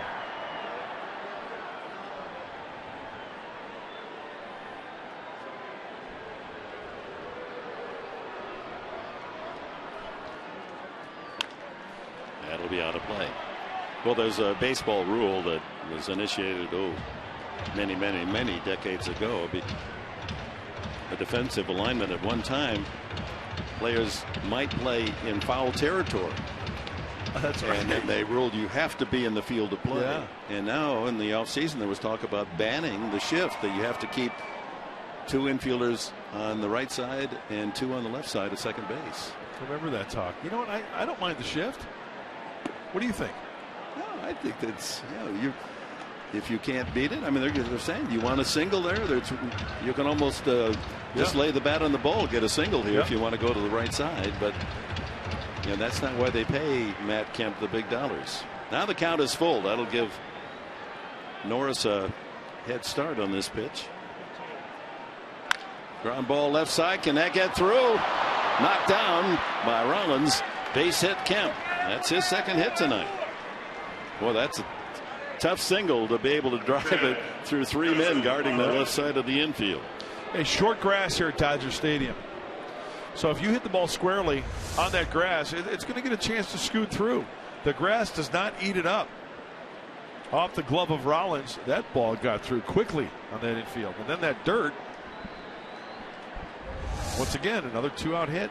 And that brings up Upton representing the tying run. Upton with a huge home run, high and deep into the Dodger bullpen his first time. Struck out the last time.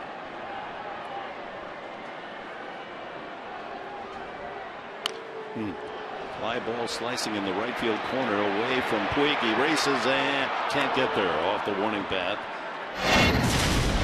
If you weren't with us in the first inning, this was very high and very long. Listen to that sound. Crawford didn't know where it was until it landed in the bullpen. First home run for a Padre this year. Upton with 29 last year. Well, remember where that pitch was? It was middle in, right? See if McCarthy tries to keep the ball away from Upton this at bat. We showed you the numbers third time around, 308. Upton has seen him 2 times tonight. Will McCarthy trying to keep the ball away? They're playing him to pull once again in the outfield. Norris and Kemp aboard with base hits. 2 outs here in the 5th.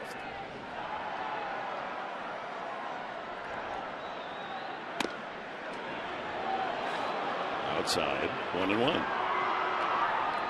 He's kept his velocity, McCarthy, still at 94 miles an hour as he's about to deliver his 90th pitch of the night.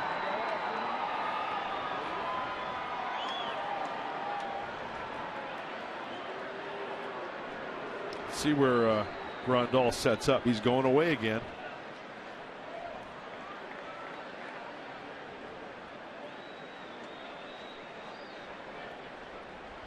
Looks like a young Tony Perkins, doesn't he? Fear strikes out, right? Yeah, Jimmy Pearsall Yeah. story. Out of play.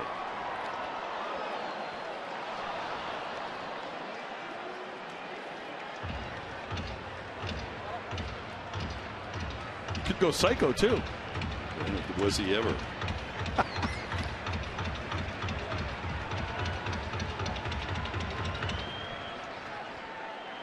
Ball 2 strikes to Upton. Yeah, got a battle here, 1-2.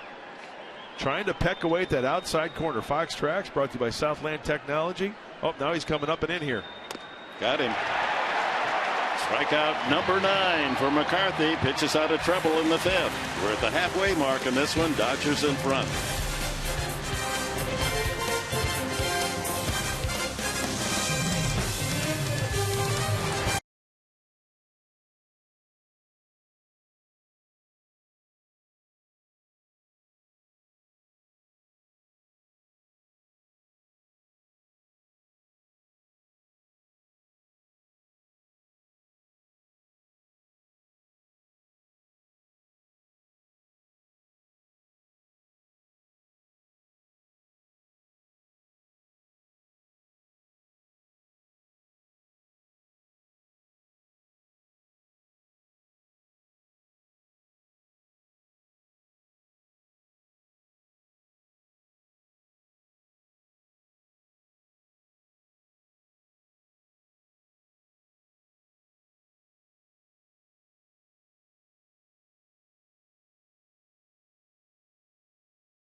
Saquon Casino.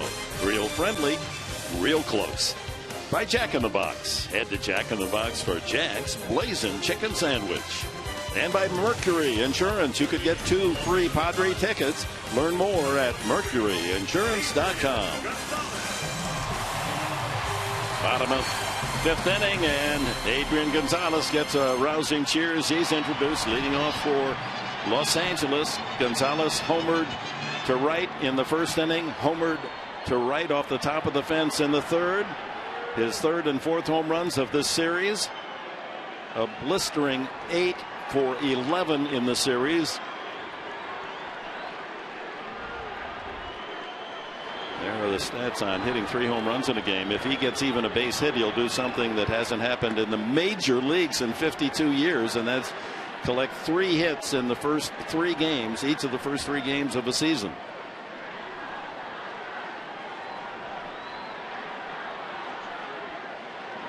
That ball is crushed. He's 3 for 3. Gonzalez, the trifecta.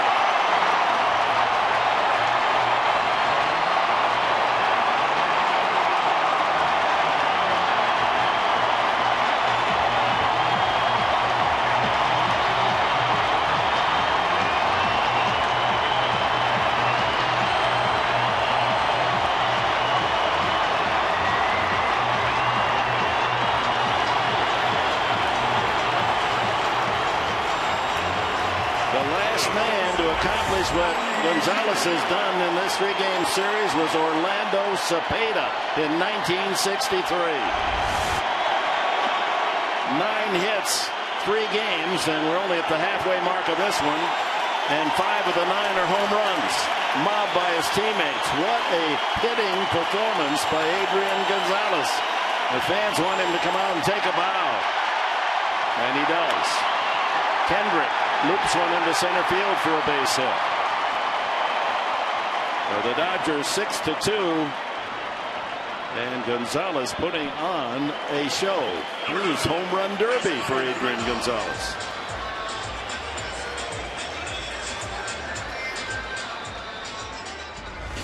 And he comes out and acknowledges this big crowd's appreciation of what he has given them tonight.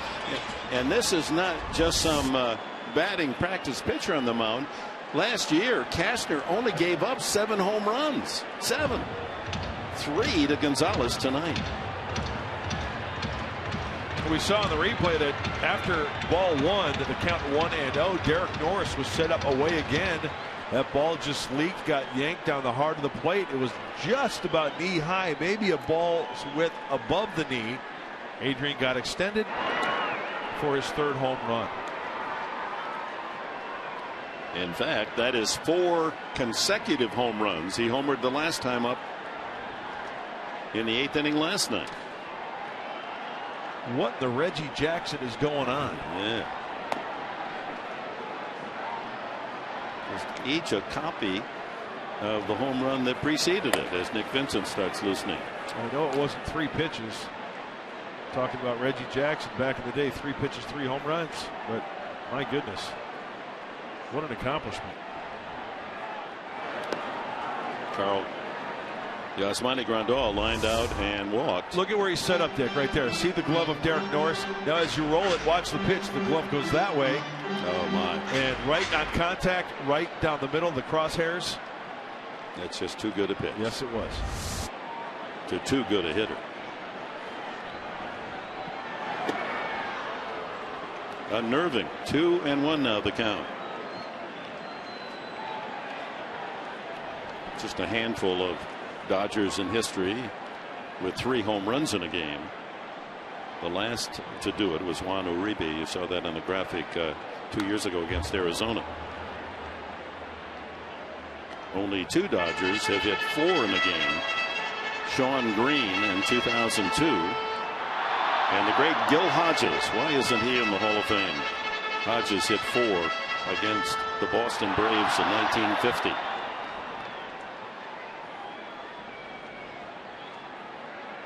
2-2 to Grandal.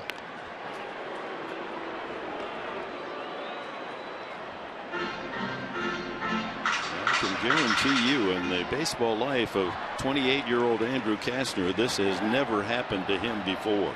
High school, college, professional.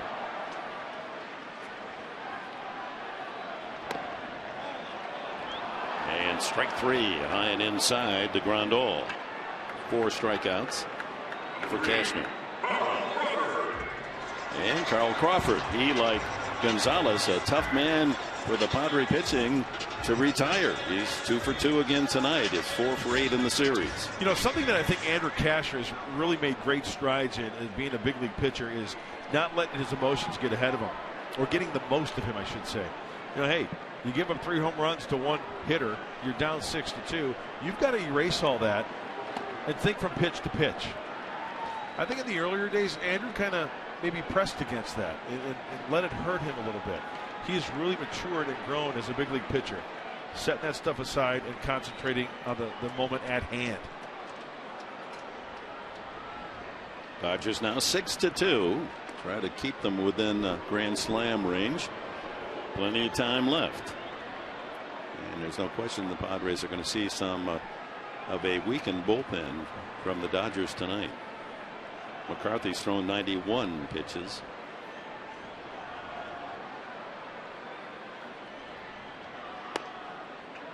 Outside target, too far outside. 1-1. Well, we hope you've made your plans for the big series with the Giants coming up. The home opener tomorrow at Petco Park. If you can't make it to the game, we'll be there to cover it beginning at 2:30 with Padres Live, the pregame show.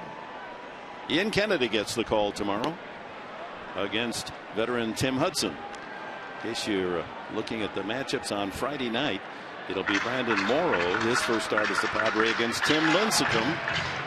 Lincecum, who has terrorized the Padres with a no-hit pitching. Saturday, how about this? 5 o'clock for our pregame show. It'll be Shields and Bumgarner out of play. It's a good matchup. And Sunday, Tyson Ross against pitcher to be determined.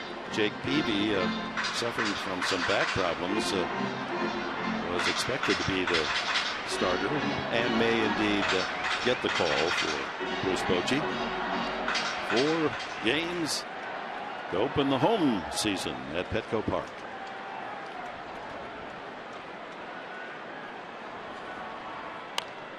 Out of play.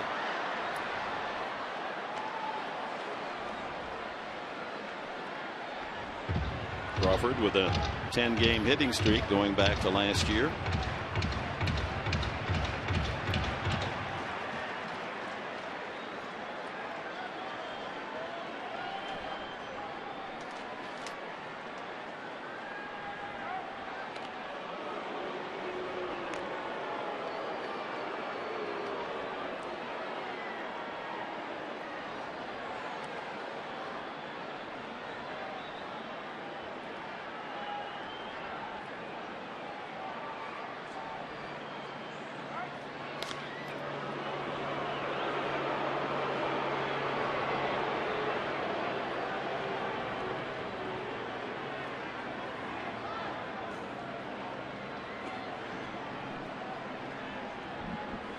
Kendrick with 14 steals with the Angels last year. And he's on his way to second base as Crawford was hit by a pitch. Or not. I believe, you know what, Dick, I think that ball was in the dirt. I'm guessing that's going to be ruled a wild pitch. Let's take another look. Breaking ball, slider. Yeah, he did in elude the dirt, it. off the glove. Kendrick advances to second on the wild pitch.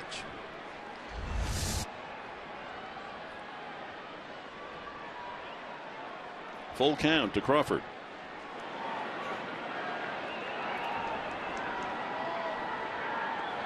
Got it. Chased the ball outside. 5 strikeouts.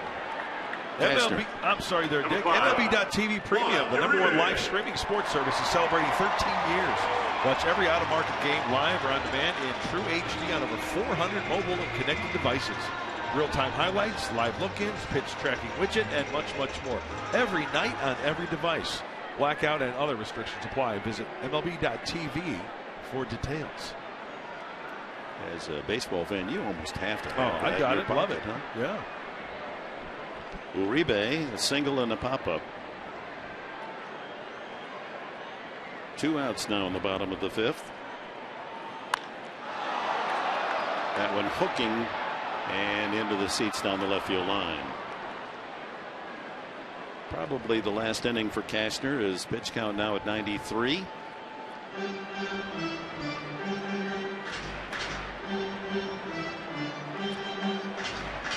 Heavy workload there in the second and third innings. The second inning was the disaster, just a couple of singles, but then he walked 2, including the pitcher with the bases loaded. Then the error by Alonso compounded the problem, and the Dodgers came away with 3 runs. Swing and a miss. Well, he is not shortchanged.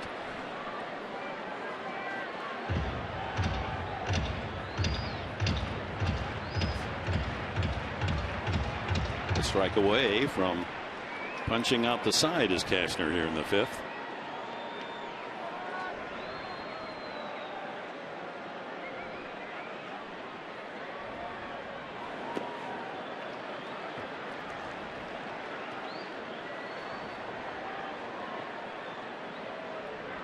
Yeah, if you're just joining us, it was a bright start for the Padres. A first inning single by Kemp and a 2-run homer from Justin Upton. But the Dodgers came back on the first Gonzalez home run to make it 2-1 in the first. Then got 3 runs, 2 of them earned in the second. Another Gonzalez home run in the third, and another Gonzalez home run in the 5th to make it 6-2.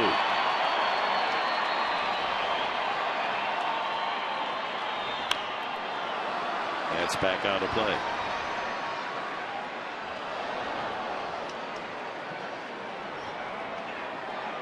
Well, this is an important day in history for the Padres. Their very first game in 1969, Major League franchise at San Diego Stadium. They beat Houston 2-1.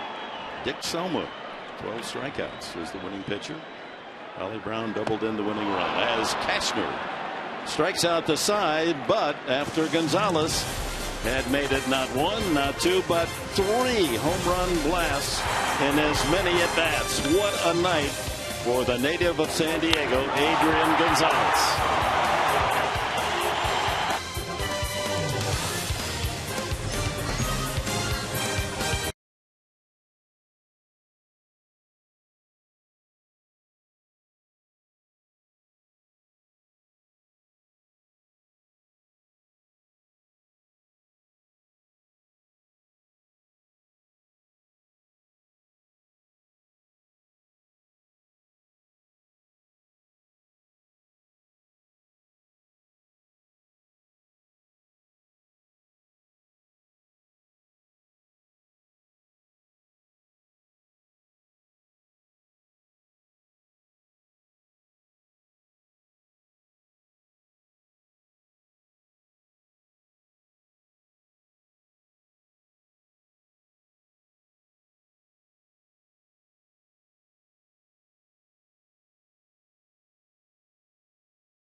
All right, gentlemen, we'll look forward to your coverage in the post-game show as that ball's carrying well to right field and a long home run. Will Middlebrooks announces his power as a Padre.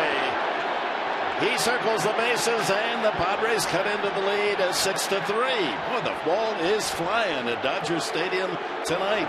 But there's an indication of the strength of Middlebrooks going the opposite field for a home run. We talked about it in spring training. Talked to some scouts, talked to some people with the Padres. Mark Kotsay even said he loves the way the ball jumps off the bat of Will Middlebrooks. That pitch was up, and I think it was almost right down the center of the plate. So for him to stay inside of it, nicely done. And Alonso gets into this one. Racing as Peterson can't get there. Just off his fingertips, and Alonso cruises into second with a double. Peterson ever so close to coming up with a spectacular catch, and the Padres come out swinging here in the 6th inning. Home run Middlebrooks, double Alonso. Yonder is 5 for the last 6 at bats. You got to hold your breath with Jock Peterson out there. We saw it opening day here at Dodger Stadium, going to right center field gap, taking away extra bases and extending it, just missing it. And just like that, 2 swings, a run, and a runner in scoring position. And that gets the Dodger bullpen busy in a hurry. Padres trying to carve away at the 4-run advantage of the Dodgers. Middlebrooks has made it 6-3. That's a big run out there with no one out. Cut it to 6-4. Swinging early, too, for these Padres, 3rd time around. Breaking ball to Solarte. And remember, we mentioned it's worth mentioning again. 3rd time around, opponents hitting .308 off of right-hander Brandon McCarthy. Solarte's first hit of the season, that double to right field in the 4th inning.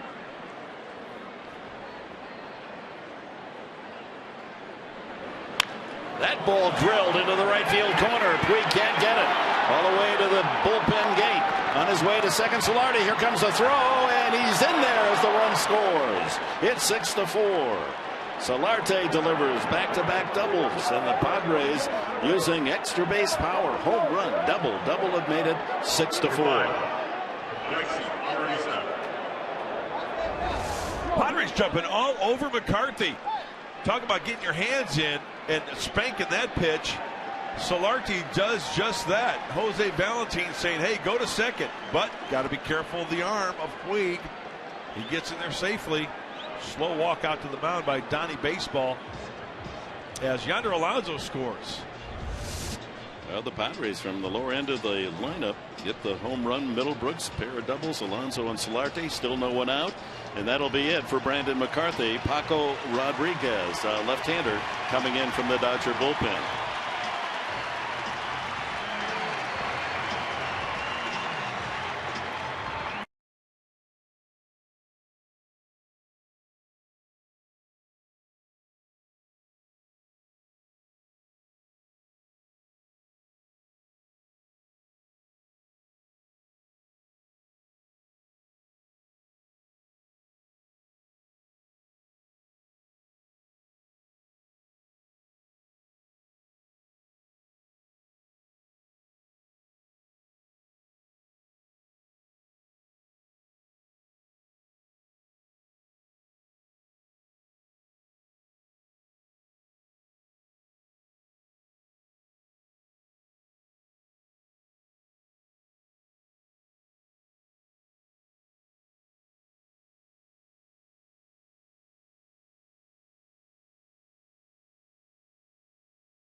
just being on time, getting that front foot down. And when I'm going really well, I'm hitting the ball to right center. I'm spitting on the sliders in the dirt, the good pitches. I realize those guys are out there for a reason, too. They've got good stuff. But I don't ever want to feel overmatched. Boy, how prophetic was that? The home run to right center field for Middlebrooks. His second hit as a Padre, a home run. That was pretty. The ball up, right down the middle of the plate, but driving it the opposite way, just like he said. Clint Barmas is going to pinch hit for Amarista as Paco Rodriguez, the left-hander, comes in for the Dodgers. No one out. 2 runs in here in the 6th. Barmas came off the bench last night. Delivered a pinch hit single and then another base hit in the 9th inning in that 4-run 9th.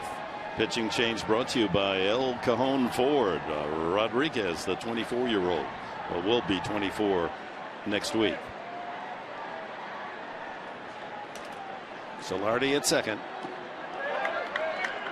Situational hitting. Barmas would like to have a base hit as Jerko is getting ready to pinch hit for Cashner. You want to move that runner to third if you can. And you can just feel the excitement. You can hear the excitement in that Padre bench. Even if they're after that pitch missed, some cheerleading going on for Clint Barmas. Now, fans, if you're just joining us, you're getting a taste of why this Padre lineup is going to be so remarkably different from those that you've cheered for the last few years. They've got the kind of power now and hitting talents to stay in a game. They're down 6-2. In past, that would have been pretty bleak. Absolutely. This game's far from over. A couple of runs here and a chance to add with Solardi out at second base and no one out. Kemp has a couple of hits tonight. 1 ball, 2 strikes, the count on Barmas. Got him to go for that slider in at his ankles. 1 away. The 10th Padre to strike out. Kind of an unorthodox delivery from Paco Rodriguez. He's got a good arm. He's got the good spin on the breaking ball there, and way inside, but tough to lay off. Brings up the pinch hitter Jerko for Cashner. Jed has been making good contact, but not a lot to show for it. 1 for 7. And apparently Paco Rodriguez taking care of Barmas, and now here's Mattingly going to make another change and a double switch. Justin Turner, as he did last night, goes in to replace Uribe at third.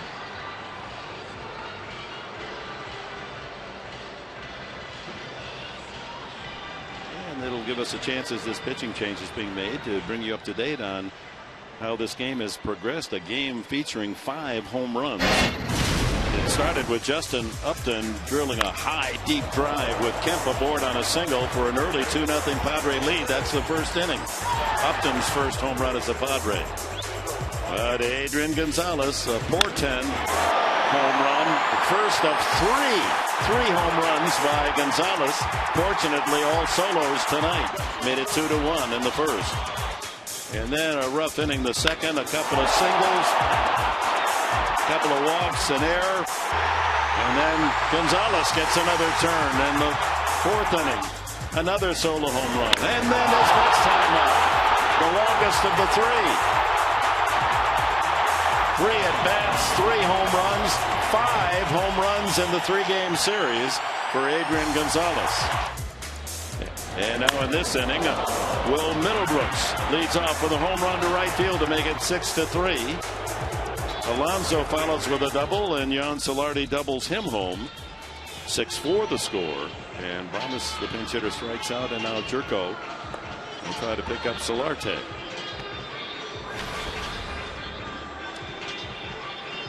Pedro Baez, hard-throwing right-hander. Baez pitched last night, 2/3 of an inning, a hit and a run. It was an unearned run. He struck out 2. He does have a good arm. Last season numbers, respectable ERA, 2.6, very good ERA. And for the electric stuff that he has, only 5 walks in 24 innings, not bad, along with 18 strikeouts.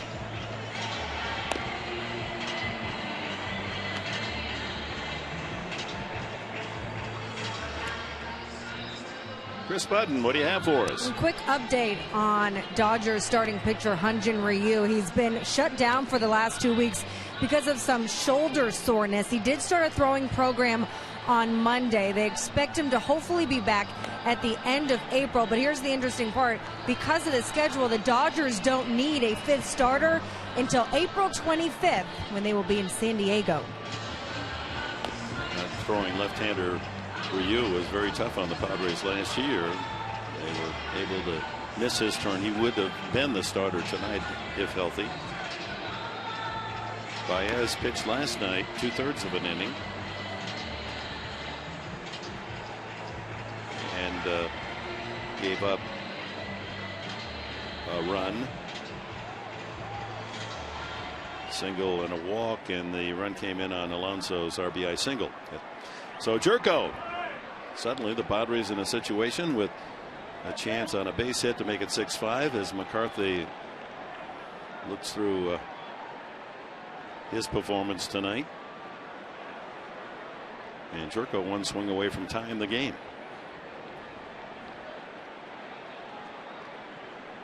Top of the order, Will Myers to follow.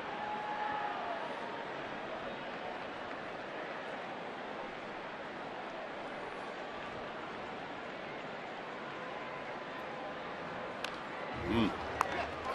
97 on the fastball, and Jerko just missed it.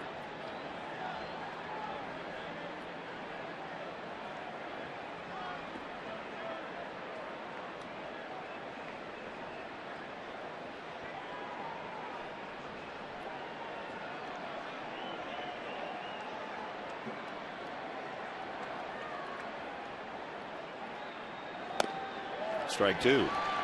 Off speed. Great arm speed from Baez. All of his pitches. Comes right after you. The numbers prove that. Only those 5 walks last year, 24 innings. He's 27 from the Dominican Republic.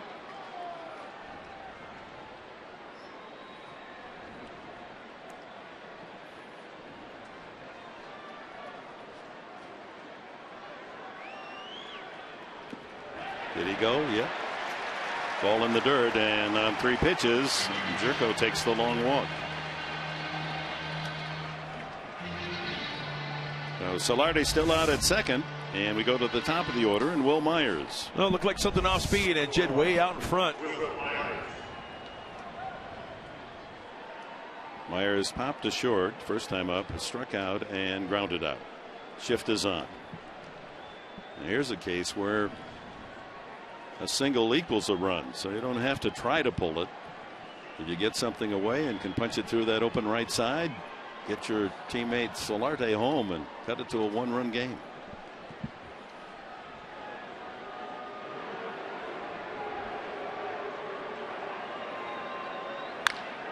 But he hits it right on one hop into the shift, and Kendrick throws him out.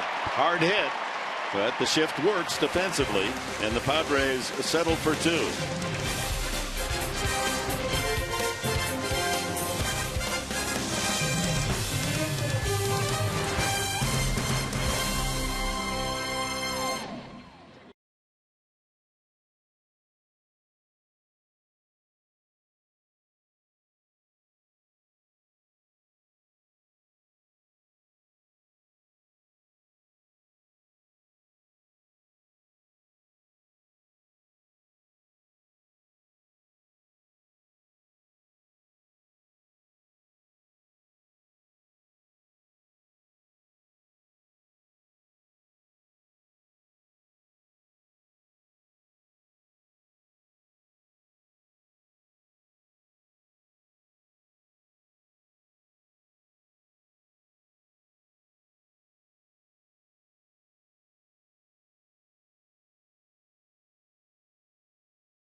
In Padres history, brought to you by Geico.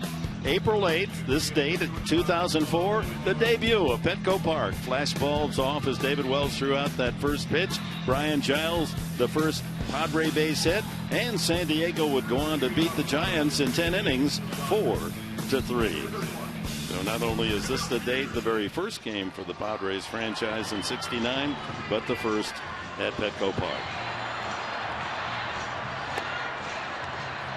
Nick Vincent relieves Andrew Cashner. Cashner goes 5 innings, 6 runs, 5 of them earned, 8 hits, 3 walks, 6 strikeouts. McCarthy went 5+ innings, 4 runs, all earned, 8 hits, a walk, and 9 strikeouts.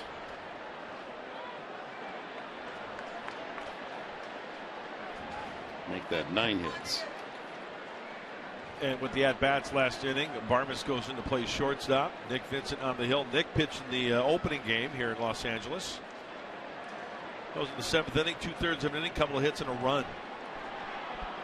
Faces Jock Peterson, the rookie outfielder, who was walked and struck out. Justin Turner batting in the 9th spot in the batting order on deck. And then Rollins, the leadoff man, here in the Dodgers 6th. Padres have pulled within 2. There's a line drive laced into the right field corner. And Peterson on his way for 2 and maybe more. Takes a big turn and will hold. Good looking young player. So Vincent greeted with a ringing double to right. Well, we've seen some footage of Jock Peterson in his minor league days. He put up some great numbers with the home runs, the RBIs. He turns on that fastball from Nick Vincent. I don't think that's the intent of Nick. I don't think he wanted to throw the ball in there. A couple of pitches tonight that have done that, and the Dodgers have capitalized on it. Pitches on that middle of the plate and in are to the delight of Gonzalez for certain, and for Peterson on that swing. Here's Turner up for the first time. 340 is average. He played in about half the game. Well, 109 games, but many of those were coming off the bench. And when he did play, he was a tough out. First pitch strike.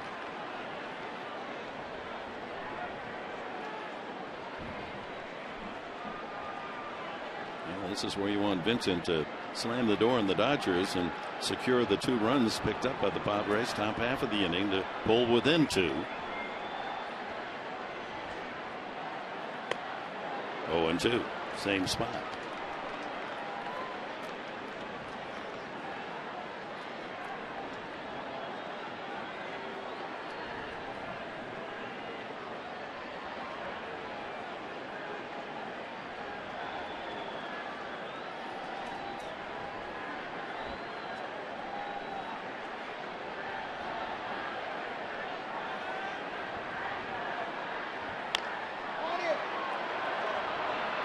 That's going to fall in foul territory away from Alonso.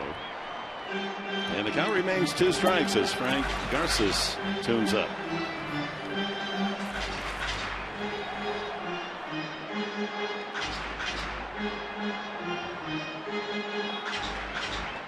You know who he's getting ready for, don't you? We'll have to see if it gets to that point. Adrian Gonzalez. 3 batters away.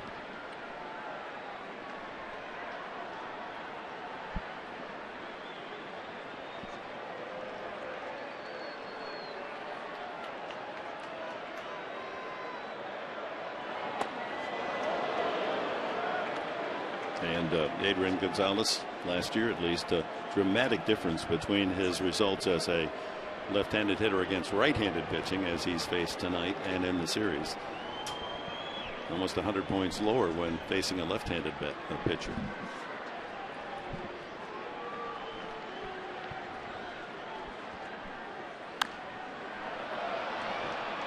Well, to show you how stunning the performance of Adrian Gonzalez has been in this series, as we go through the record book, no one in Major League history has hit 5 home runs in the first 3 games of the season. Wow. Sitting on history here at Dodger Stadium. He's not done yet.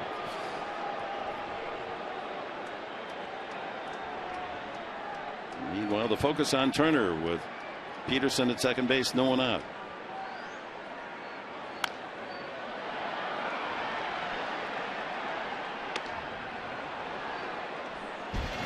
Well, tomorrow, back home, Tim Hudson for the Giants. Ian Kennedy gets the call for the Padres, a 13-13 record a year ago. 2:30 we'll start our coverage.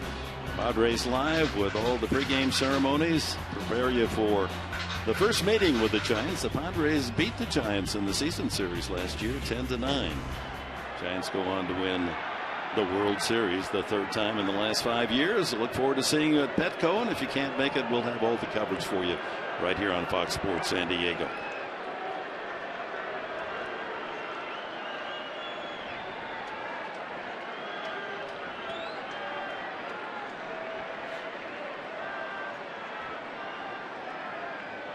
Again, the 1-2 pitch.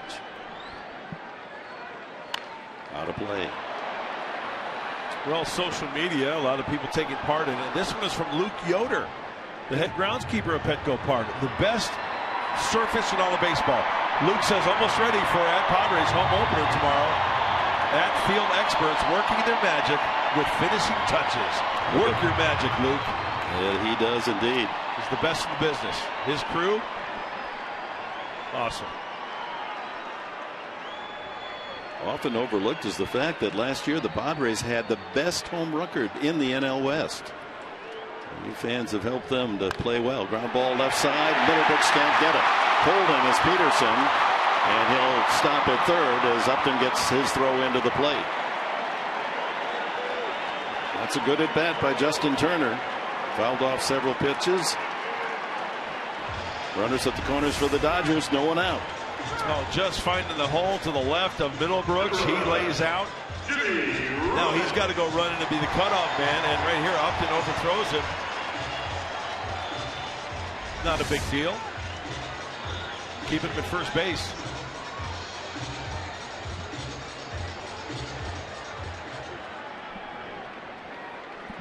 So Nick Vincent, who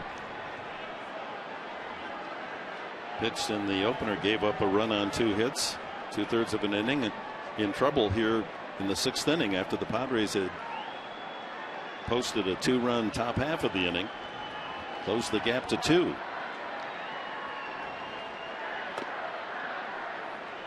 Rollins is 0 for 3 tonight, safe on an error in that 3-run second inning. They credited with an RBI. Bases were loaded.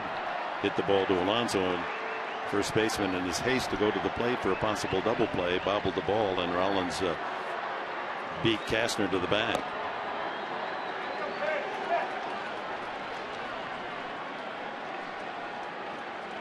Gonzalez on deck. They're in the hole, rather. Puig on deck.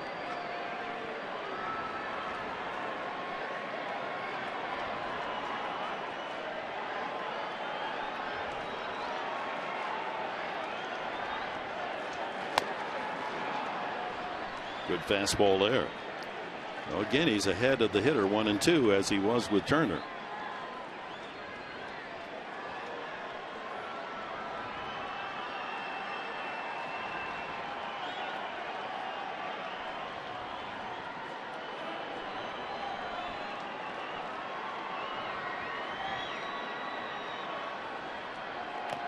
Foul tip. Strike 3. Big strikeout. 1 away. Here's Puig. Looks like Nick Vincent went 2-seamer away and then cutter back door, and Rollins a little late on it. Nice hang right there by Derek Norris. That's something you can't practice. You know, the foul tip, hit the glove. A lot of the times, I'd say over 50% of the time, that ball pops out of the glove. More than that, yeah. But a nice hang right there by Derek Norris. Puig 1 for 10 in the series. He drilled one to center field the last time up, and Will Myers did a terrific job of racing to the wall to make a catch. Tough man to double up. Infield looking for that ground ball.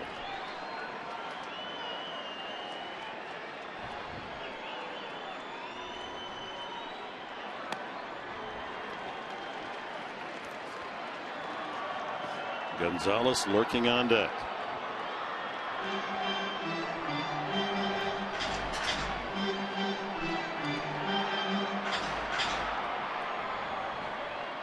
Well, you come to the ballpark. How many times have we sung this song? You never know what you're going to see. Yep. History Tonight, produced by Adrian Gonzalez. Chop to Alonso. He's going to come to the plate, and they have Peterson in a rundown. And it's taking too long. They finally make the tag, but that allows the runner to move around to third base. Justin Turner, and there's 2 away. And here comes Gonzalez. Oh, Yonder Alonso wanting to cut down that run rather than going for 2. Give up the baseball, and then Derek Norris runs him all the way back. Now, you want to try to do 1 or maybe 2 because the Dodgers now, it's just a wash. So first and third, 2 outs, and here comes Bud Black, and as you hinted, Mark Grant, Frank Garces, the young left-hander, is going to get a chance to pitch Adrian Gonzalez, trying to keep the Padres in the game, or keep Gonzalez in the ballpark. Here comes Garces. Well, that's what he's out there for, right? The lone left-hander. And this is where you want to stop it. Lefty on lefty. 3 consecutive home runs in a game. And there's the list with Adrian Gonzalez 3, but he's actually 4 in a row, counting last night's last at bat. As he steps up with runners at first and third and 2 outs here in the bottom of the 6th inning. Look at the men on that list. Roy Campanella, Story Dodgers, Duke Snyder, Gene Hermansky. Sean Green hit 4. And so did Gil Hodges, but not consecutively for Hodges. Well, the eagle eye from Adrian Gonzalez on Frank Garces, the lone left-hander for the San Diego Padres. Made his debut here last year at Dodger Stadium. 15 games for Frankie.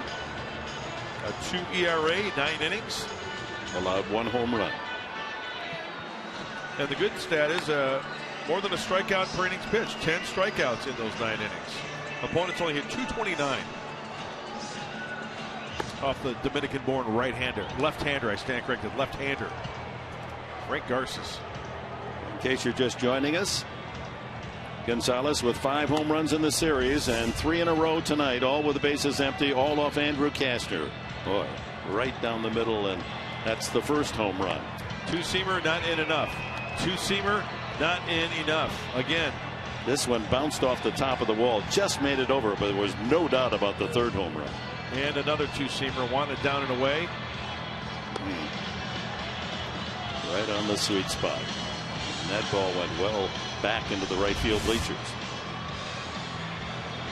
So all Gonzalez has done to open the season is go 9 for 12. 5 of them home runs.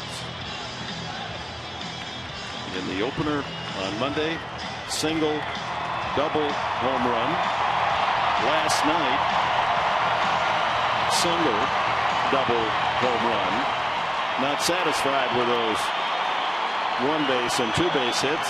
He's gone home run, home run, home run tonight. He's got this crowd standing as he steps into the batter's box. First and third with 2 out. Saw that major difference facing left versus right-handed pitching. See if Garces can get the job done.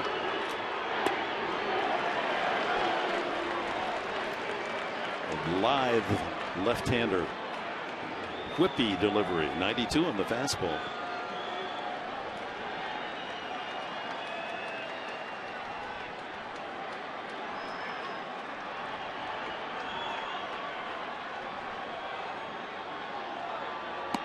Two and 0. Not close on the first 2 deliveries. No, Frank Garces goes from the extreme first base side of that pitching plate to where if you're a left-handed hitter, he's coming right at your right hip pocket.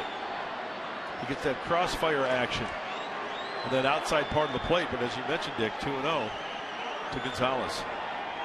Turner at third, Puig at first, 2 outs. Spins one in there at 77. It's 2-1. One of the things general manager of the Padres, A.J. Preller, likes about Frank Garces is that in situations, any situation, he doesn't get scared off. He goes right after these hitters.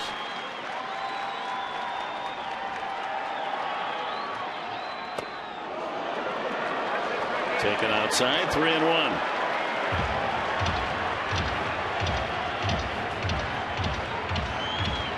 All 3 home runs hit tonight off fastballs.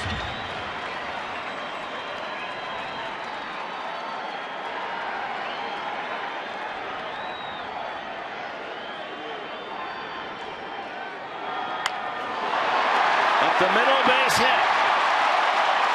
Turner scores on his way to third. Goes Puig. It's 7-4. They just can't get Gonzalez out. 10 hits in the series. Lefty on lefty. Ball 1. Fastball up and away. He's going to try to spot the fastball again. Now he flips up the breaking ball. The hit me breaking ball. Still favor Gonzalez, and he works at 3-1. Well, he missed with that location as well. Look at where the glove of Norris was. He wants it down and away. And Gonzalez gets on top of it enough. It's an elevated pitch. Spanks it through the right side. Once again, on base. Howie Kendrick, the hitter. First and third, 2 outs. That run charged to Nick Vincent. So Gonzalez has 7 consecutive hits. Last night he finished with a single, a double, a home run, and tonight home run, home run, home run, single. 7 straight hits. Ground ball sharply at second, and the play to first by Solarte. The inning comes to an end, and Gonzalez puts another notch in his bat, and the Dodgers lead by 3.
Seven-4 as we go to the top of the 7th here at Dodger Stadium, and the story is first baseman Adrian Gonzalez. 3 at-bats, 3 home runs in the 6th, an RBI single to pad the Dodgers with 1 more run, and that's where we stand. And Pedro Baez still on the mound for the Dodgers. 11 hits for LA, 9 for San Diego. Derek Norris, strikeout, a walk, and an infield single in the 5th. Baez always working from the stretch. He gets ahead with a slider for strike 1.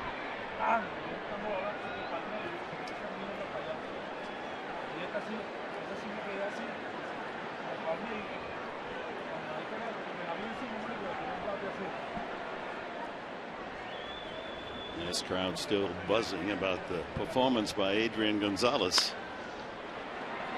Norris wraps that to Rollins. Hustling hard up the line, 1 away. That brings up Matt Kemp. 2 for 3 tonight.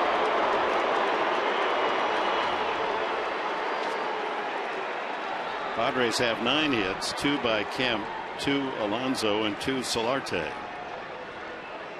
Big home run, Justin Upton, a 2-run shot in the first, a solo homer, Will Middlebrooks in the 6th. J.P. Howell, a left-hander, gets up in the Dodger bullpen.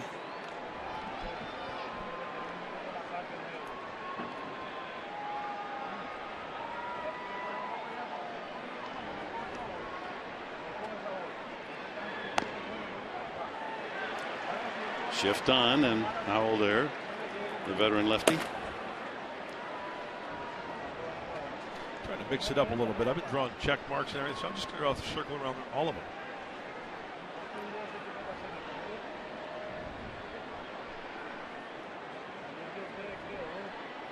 It worked once tonight. He grounded to short into that left side, but a single in the first inning was a liner to center, and the other a base hit up the middle, infield hit.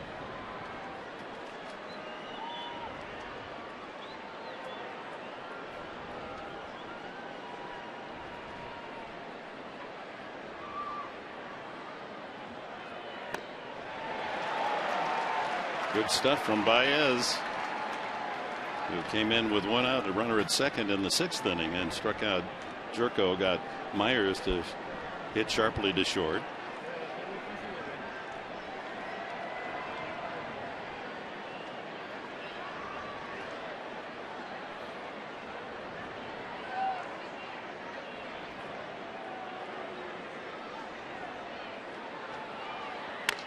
Up the middle, but off the 5th, so there wasn't much behind it, and Kendrick throws him out. This copyrighted telecast is presented by authority of the San Diego Padres. May not be reproduced or retransmitted in any form, and the accounts and description of this game may not be disseminated without the express written consent of the San Diego Padres. So bases empty, 2 outs to Justin Upton, who has hit a 2-run homer and struck out the last 2 times.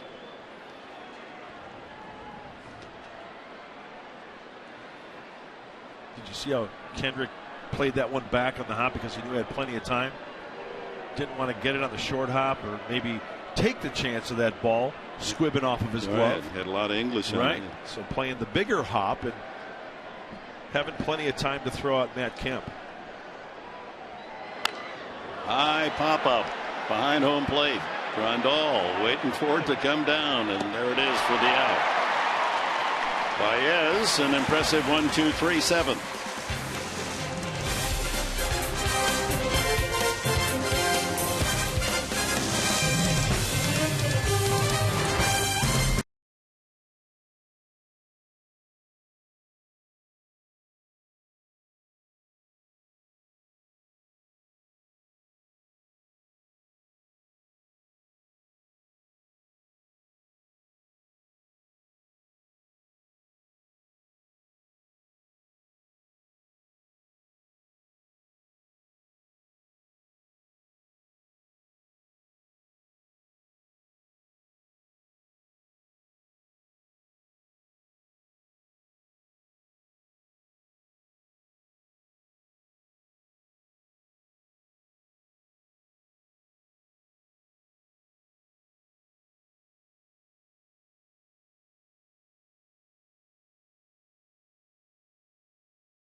Padres baseball brought to you by Petco.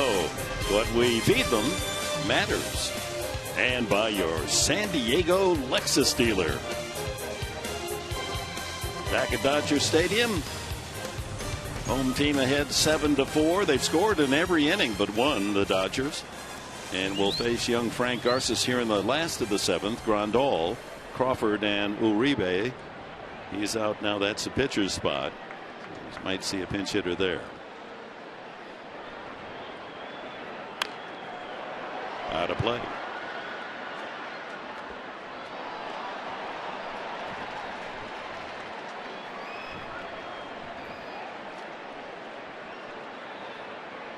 Grandal, hitting right-handed for the first time, has lined to left, walked, and struck out tonight. Looking for his first hit as a Dodger. He's 0 for 4 in the series. Hey.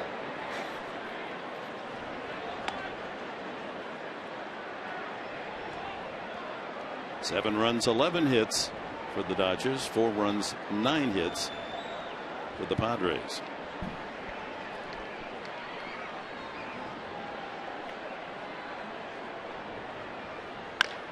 Hit well to right center. Long run for Myers, and he's going to get there. Off the bat, that looked like trouble. Myers really can close some ground. Yeah, he's doing a fine job out there. He's very athletic. He's got the big frame. He's got the long strides.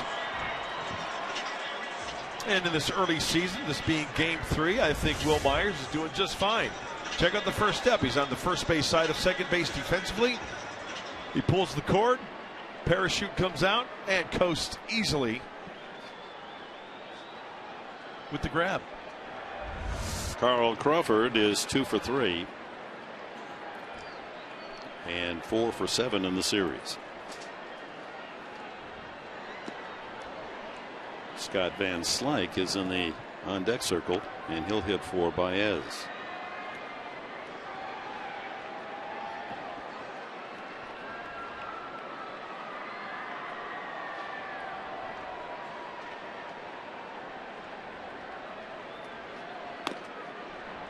Two and 0.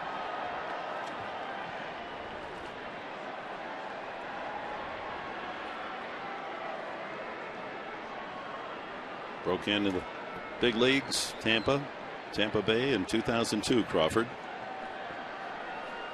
just a major league hitter, 3-0. Lifetime average of 292. Throwing 470 stolen bases. Offensive threat. Starts with an open stance, kind of dives towards that outside part of the plate, but can still turn on fastballs on the inner part of the plate. 93. Garces can get it up there. Yeah, sneaky fast.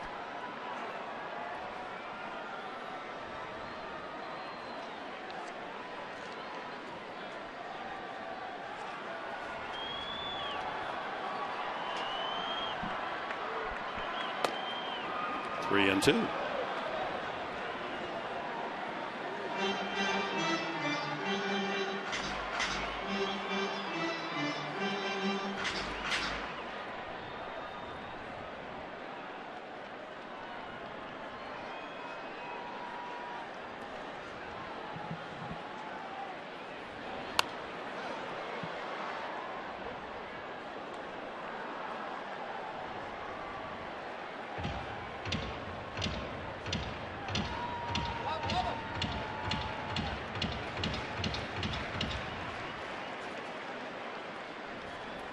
Full countdown to Crawford.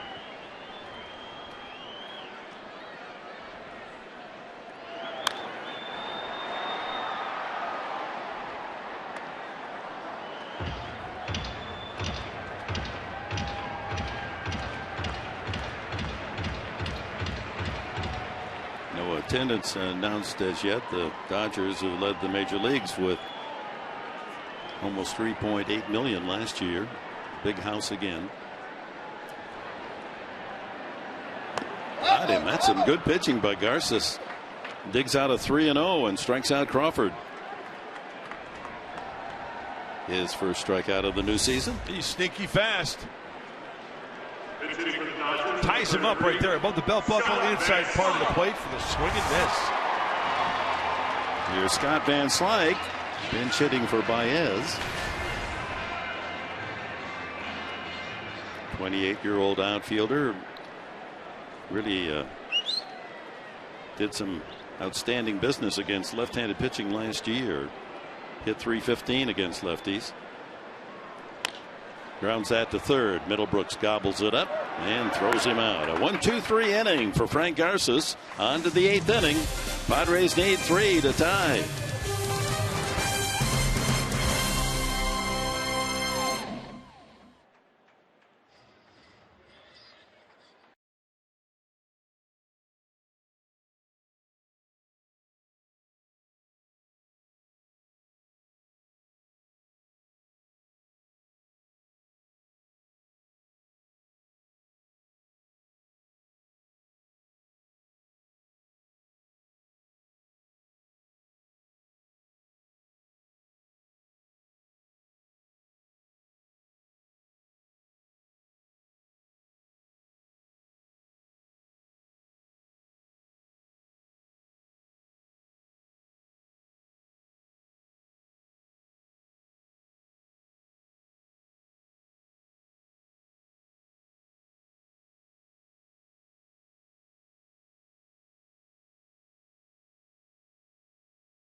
All right, thank you, Michael. Top of the 8th inning.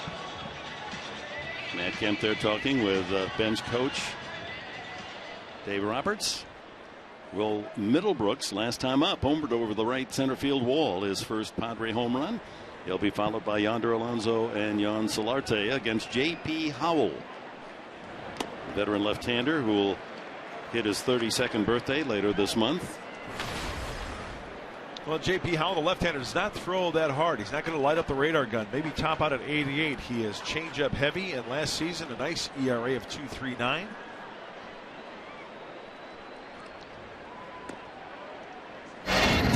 Last time up, Middlebrooks, who admits his powers to right center, and that's exactly where he drills this one off starter Brandon McCarthy. Man, that was a pretty swing. Well over that 375 marker.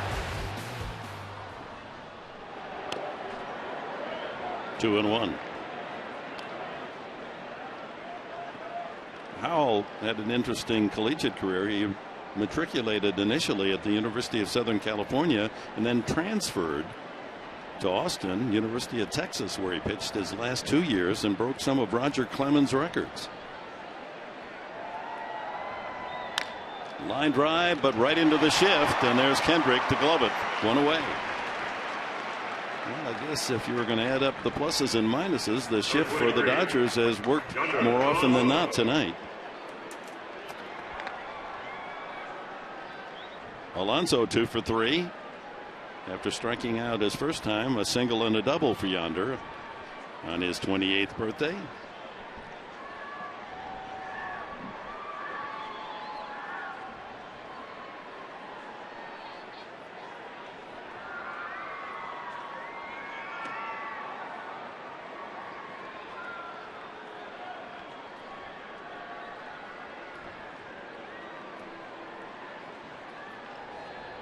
5 hits in the series, and 5 coming in his last 6 at-bats.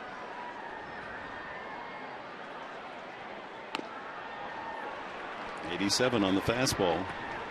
He tops out about that, Dick. 87, 88. Sean Kelly getting loose in the Padre pen. Willie Blair, the bullpen coach, he's got the clipboard, he's got the lineup. He keeps score down there. He is in the ear of the relievers, who they're possibly going to face. Go over the scouting reports. You know, there's a guy who doesn't get enough love. I mean, we talked about him right there. Willie Blair. Pitched in the big leagues a long time. Was a Padre at one point.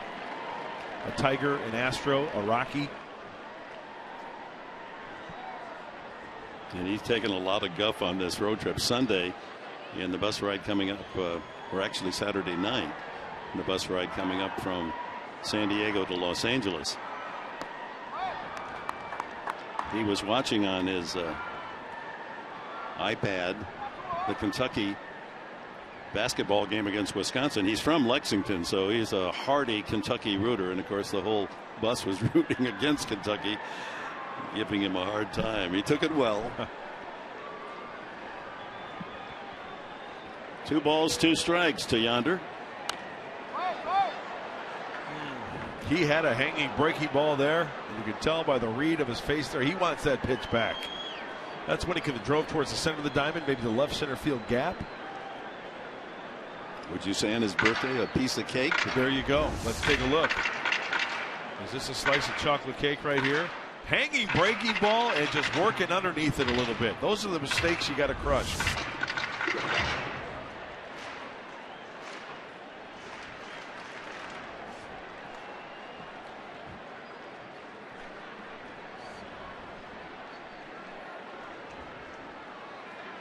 Up the middle, another hit for Alonso. 6 hits in the last 7 trips. 3 hits last night, 3 more tonight. Solarte, after grounding out his first time, a pair of doubles for Jan. And he'll turn it around bad from the right side. His 2 base hits earlier against McCarthy from the left-handed batter's box.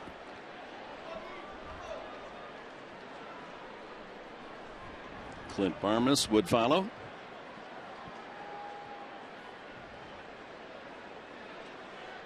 And then the pitcher's spot, Garces.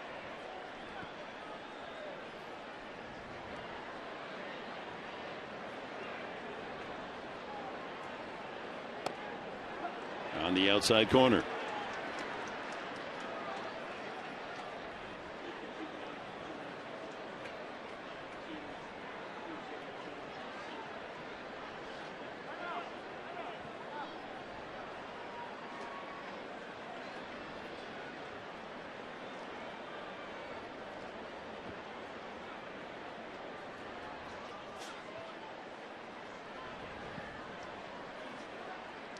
Captain of the ship right there on the helm.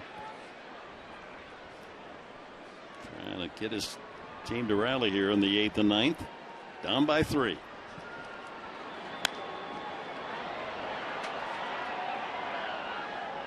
The attendance tonight, 52,204 on a Wednesday night.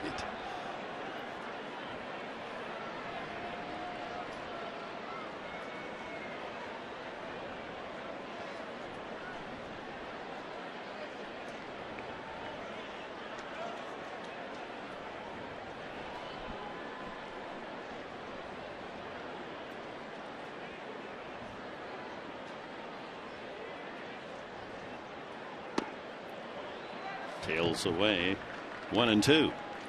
One of the few times tonight a Padre hitter up there without a shift being employed by Don Mattingly as they're in double play position.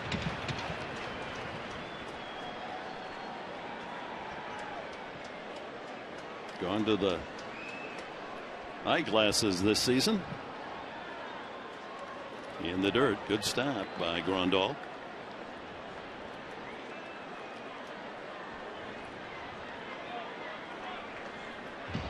Barmas off the bench last night, a couple of key hits for the Padres. Yeah, he was using the whole field, wasn't he? He went to the opposite way, pulled the ball for a base hit for Clint Barmas. Solarte trying to get on there and bring that tying run to the plate.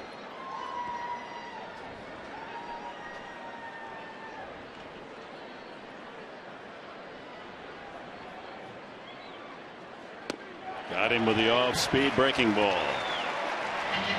First strikeout for Howell. The 12th Padre to go down on strikes tonight. Well, we hope you'll join us and the Padres on the coming Sunday, April 12th. They'll be honoring the men and women who serve in the U.S. Armed Forces. A military opening day presented by Northrop Grumman. The Padres and the Giants will complete their 4-game series, a 110 game. We hope you'll bring the entire family out. Experience Kids Fest. And you can get your tickets tonight at Padres.com. Some seats available for the first Military Sunday. Off the fist, Barmas to the second baseman Kendrick. And that'll do it for the Padres in the 8th inning. To the bottom of the 8th, Dodgers 7, Padres 4.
Season starting Friday after Padres Live.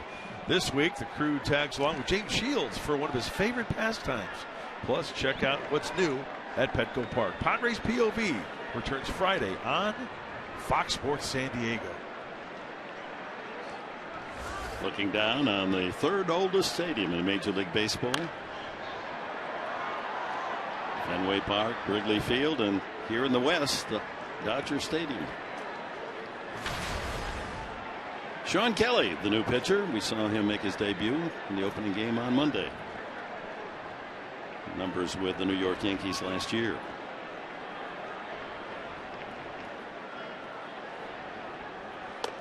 Jock Peterson, a walk, a strikeout, and a double for the rookie outfielder. Well, Sean Kelly for the right-hander, fastball, slider, occasional changeup. Got good movement on that fastball. Top out about 94, 95. Consistently lives in the low 90s.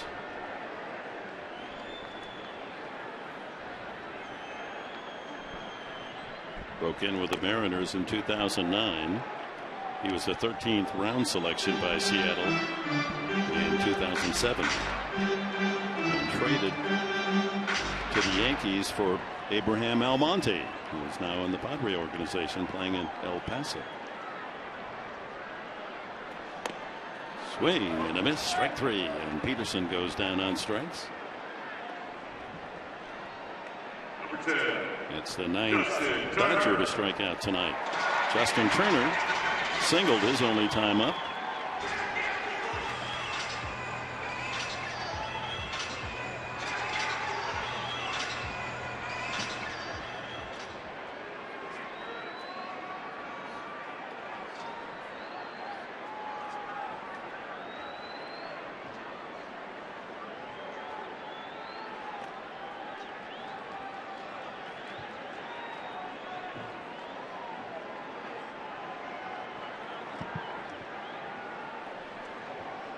Dodgers go to Arizona after the game tonight, a 3-game weekend series, Friday, Saturday, Sunday, while the Padres go home for 4 against the Giants.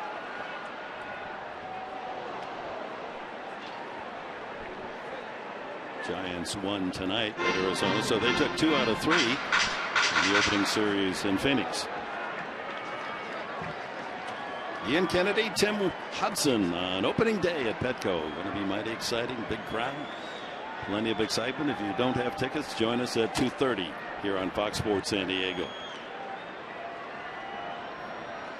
And then those D-backs come in after the Giants next Monday, Tuesday, and Wednesday.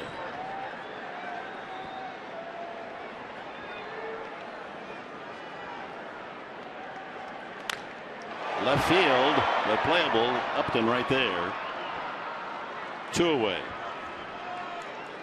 Well, we offered you the keys to the game from Mark Grant, brought to you by your Honda dealers of San Diego County. Let's check in. Well, runs early and often. The Padres 2-run first inning, and then they didn't score until the 6th with 2. And give the pen some wiggle room. Well, the Padres trail 7-4, trying to fight back as we're in the home half of the 8th here. Hoping Buddy Black can multiple base runners and 1 big swing or 2.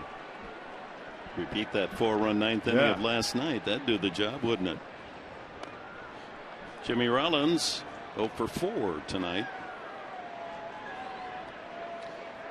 He had the big blow in the opening game, the 3-run home run to break the 3-3 tie.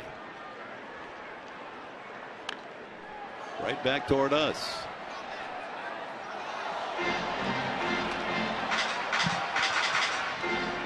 Well, the Padre 9th will be number 9 pitcher spot, and then Will Myers and Derek Norris. So they get a couple of base runners, get to the big boys, 3, 4, 5 possibly.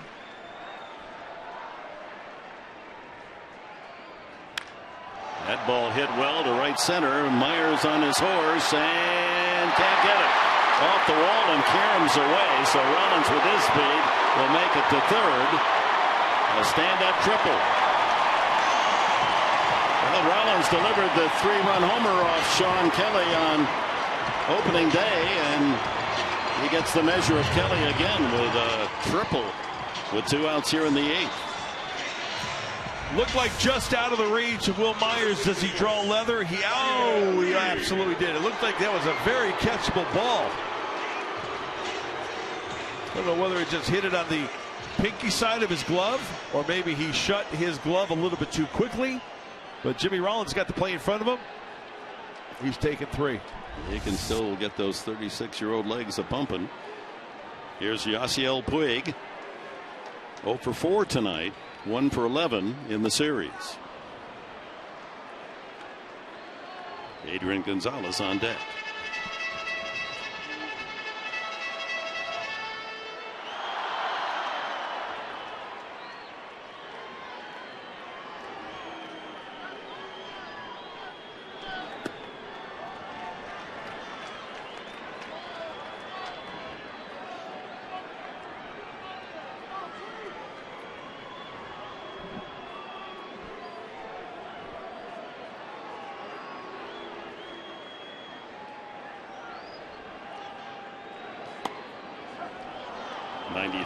Pounds the strike zone, 1 and 2.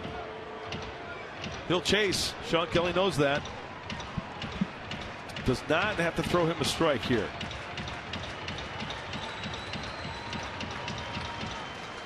That's where Derek Norris has to be on his toes as well. He's done a fine job blocking pitches in the dirt. Everything down and away right here. is, but way outside. 2-2.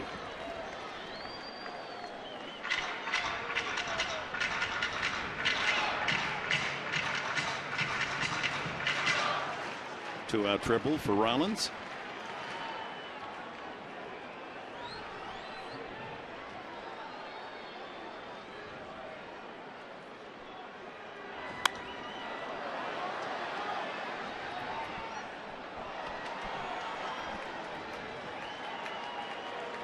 I think Puig is geared for the fastball. I mean, let's face it, a lot of young hitters, they like to hit the heater. That's why they make it to the big leagues. They can turn on it. Well, the kryptonite is the breaking ball, but it's got to be in a good spot. Down and away, there's a good spot to get Yasiel Puig, along with a lot of good fastball hitters. And I think that's the MO right here from Sean Kelly. Full count. A lot of these fans with a long game and a 7-4 Dodger lead are staying around just in case Gonzalez gets another at bat.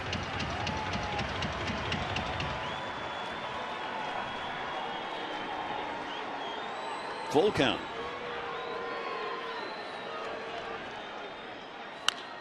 Line to center, but Myers is there, drifts back and makes the play. Rollins left at third. Padres coming up top of the ninth, needing 3 to tie.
So we go to the top of the ninth inning. It's been a night for Adrian Gonzalez. He received both the Silver Slugger and Golden Glove awards in the ceremonies before the game.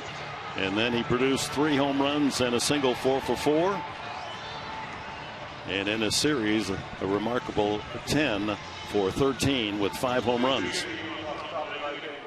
A scoring change. That ball hit by Rollins initially ruled a triple. The official score, after taking a second look, has ruled it a 3-base error charged to Myers. So in the last inning, no runs, no hits, 1 error, 1 left. Top of the ninth, and Joel Peralta trying to close the deal. Will Venable will pinch hit for Kelly. Well, we mentioned it the opening game. Don Mattingly going closer by committee. Hatcher, game 1, got the save. Hatcher then the next night gave it up. No innings pitched, 3 hits, 4 runs. Now Peralta with the 3-run lead with the chance of getting a save, but the Padres and Will Venable trying to change that right here. 0-2. Peralta pitched an inning in opening day, allowed to hit no runs. And remember, we talked about in our pregame show during the game, 4 runs in the 9th last night for San Diego.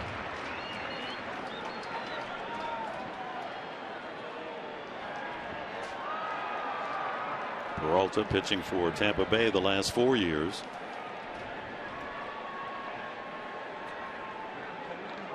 Veteran of many seasons, 39 years of age.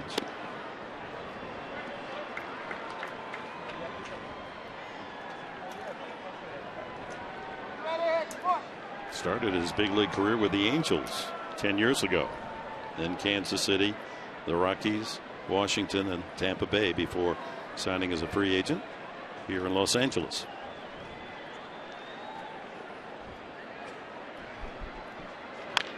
Pulled to the right side, foul.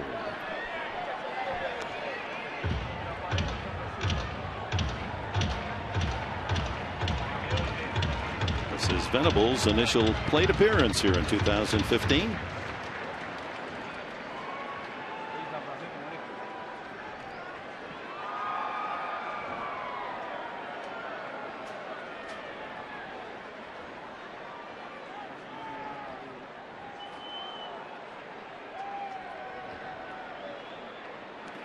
In the dirt.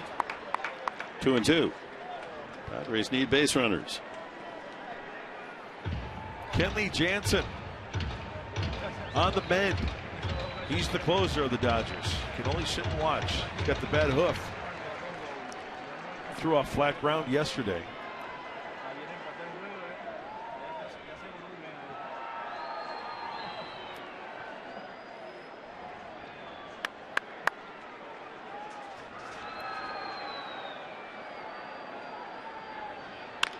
Sharply hit, but at the second baseman Kendrick, one away. Let's take a quick look around the majors. Some interesting action. The right-hander Jake Arrieta, terrific performance, shutting out the Cardinals 2-0 today. Wilin Rosario, extra inning win for Colorado. They sweep all 3 games in Milwaukee. And Orioles, who was acquired by the Giants to fortify that outfield. And with Hunter Pence injured, goes 3 for 4, a couple of doubles, and the Giants take the rubber game of the 3-game series at Arizona. Aoki's been used as a leadoff hitter. Myers 0 for 4. Again, the shift on. He hit it sharply, but into the shift last time up.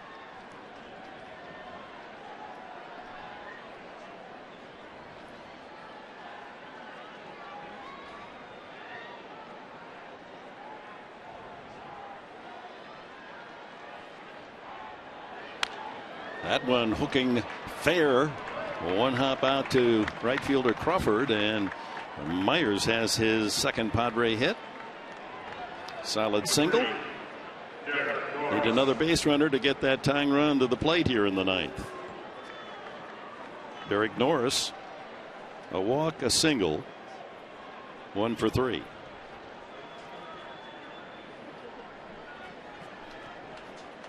Here's that top of the order.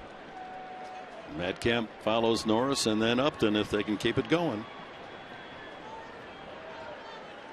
Nice series for Derek, 5 for 12. Couple of doubles.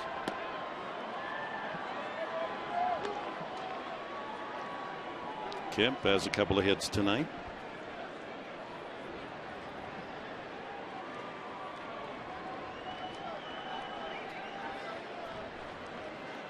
Nice to get him up there with a chance to tie it with one swing, or Upton as well.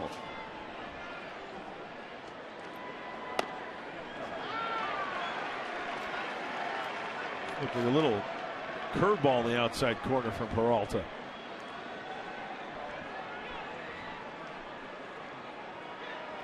Infield to pull, outfield to pull.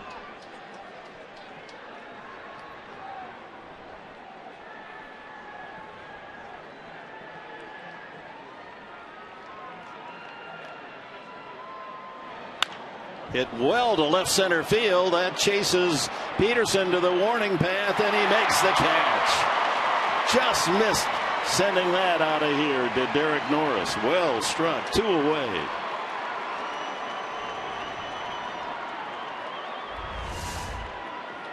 Looked like a split finger off speed pitch away, and you can see it's just that little bit where Derek Norris had to go out and down and get it. He really didn't. It wasn't the case where he stayed back on it and threw that head. He put a good swing on it, but he had to go down and out to get it, and just that little bit takes that little bit of oomph off the bat to keep it in the yard. Well, Matt Kemp steps up, 2 for 4, a couple of ground outs to short.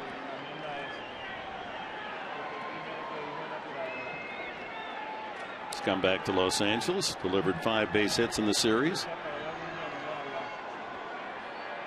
Shift is on.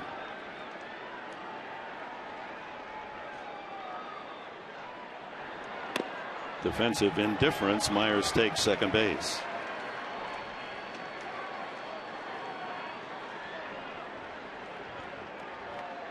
Upton with a 2-run homer his first time up tonight.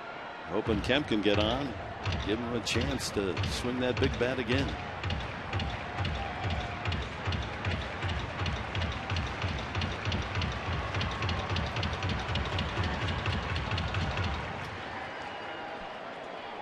Hey, Padres Live coming up after this one, after the Padres tie it up or take the lead. So stay tuned. Scott Miller's going to join Mike and Mark, MLB Insider Scott Miller, on Padres Live, the postgame show.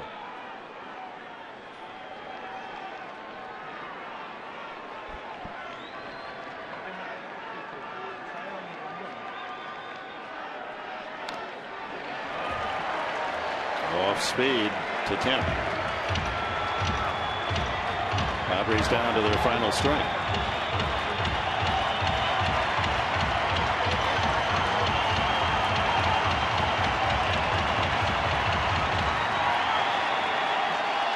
$52,204 click the turnstiles at Dodger Stadium tonight.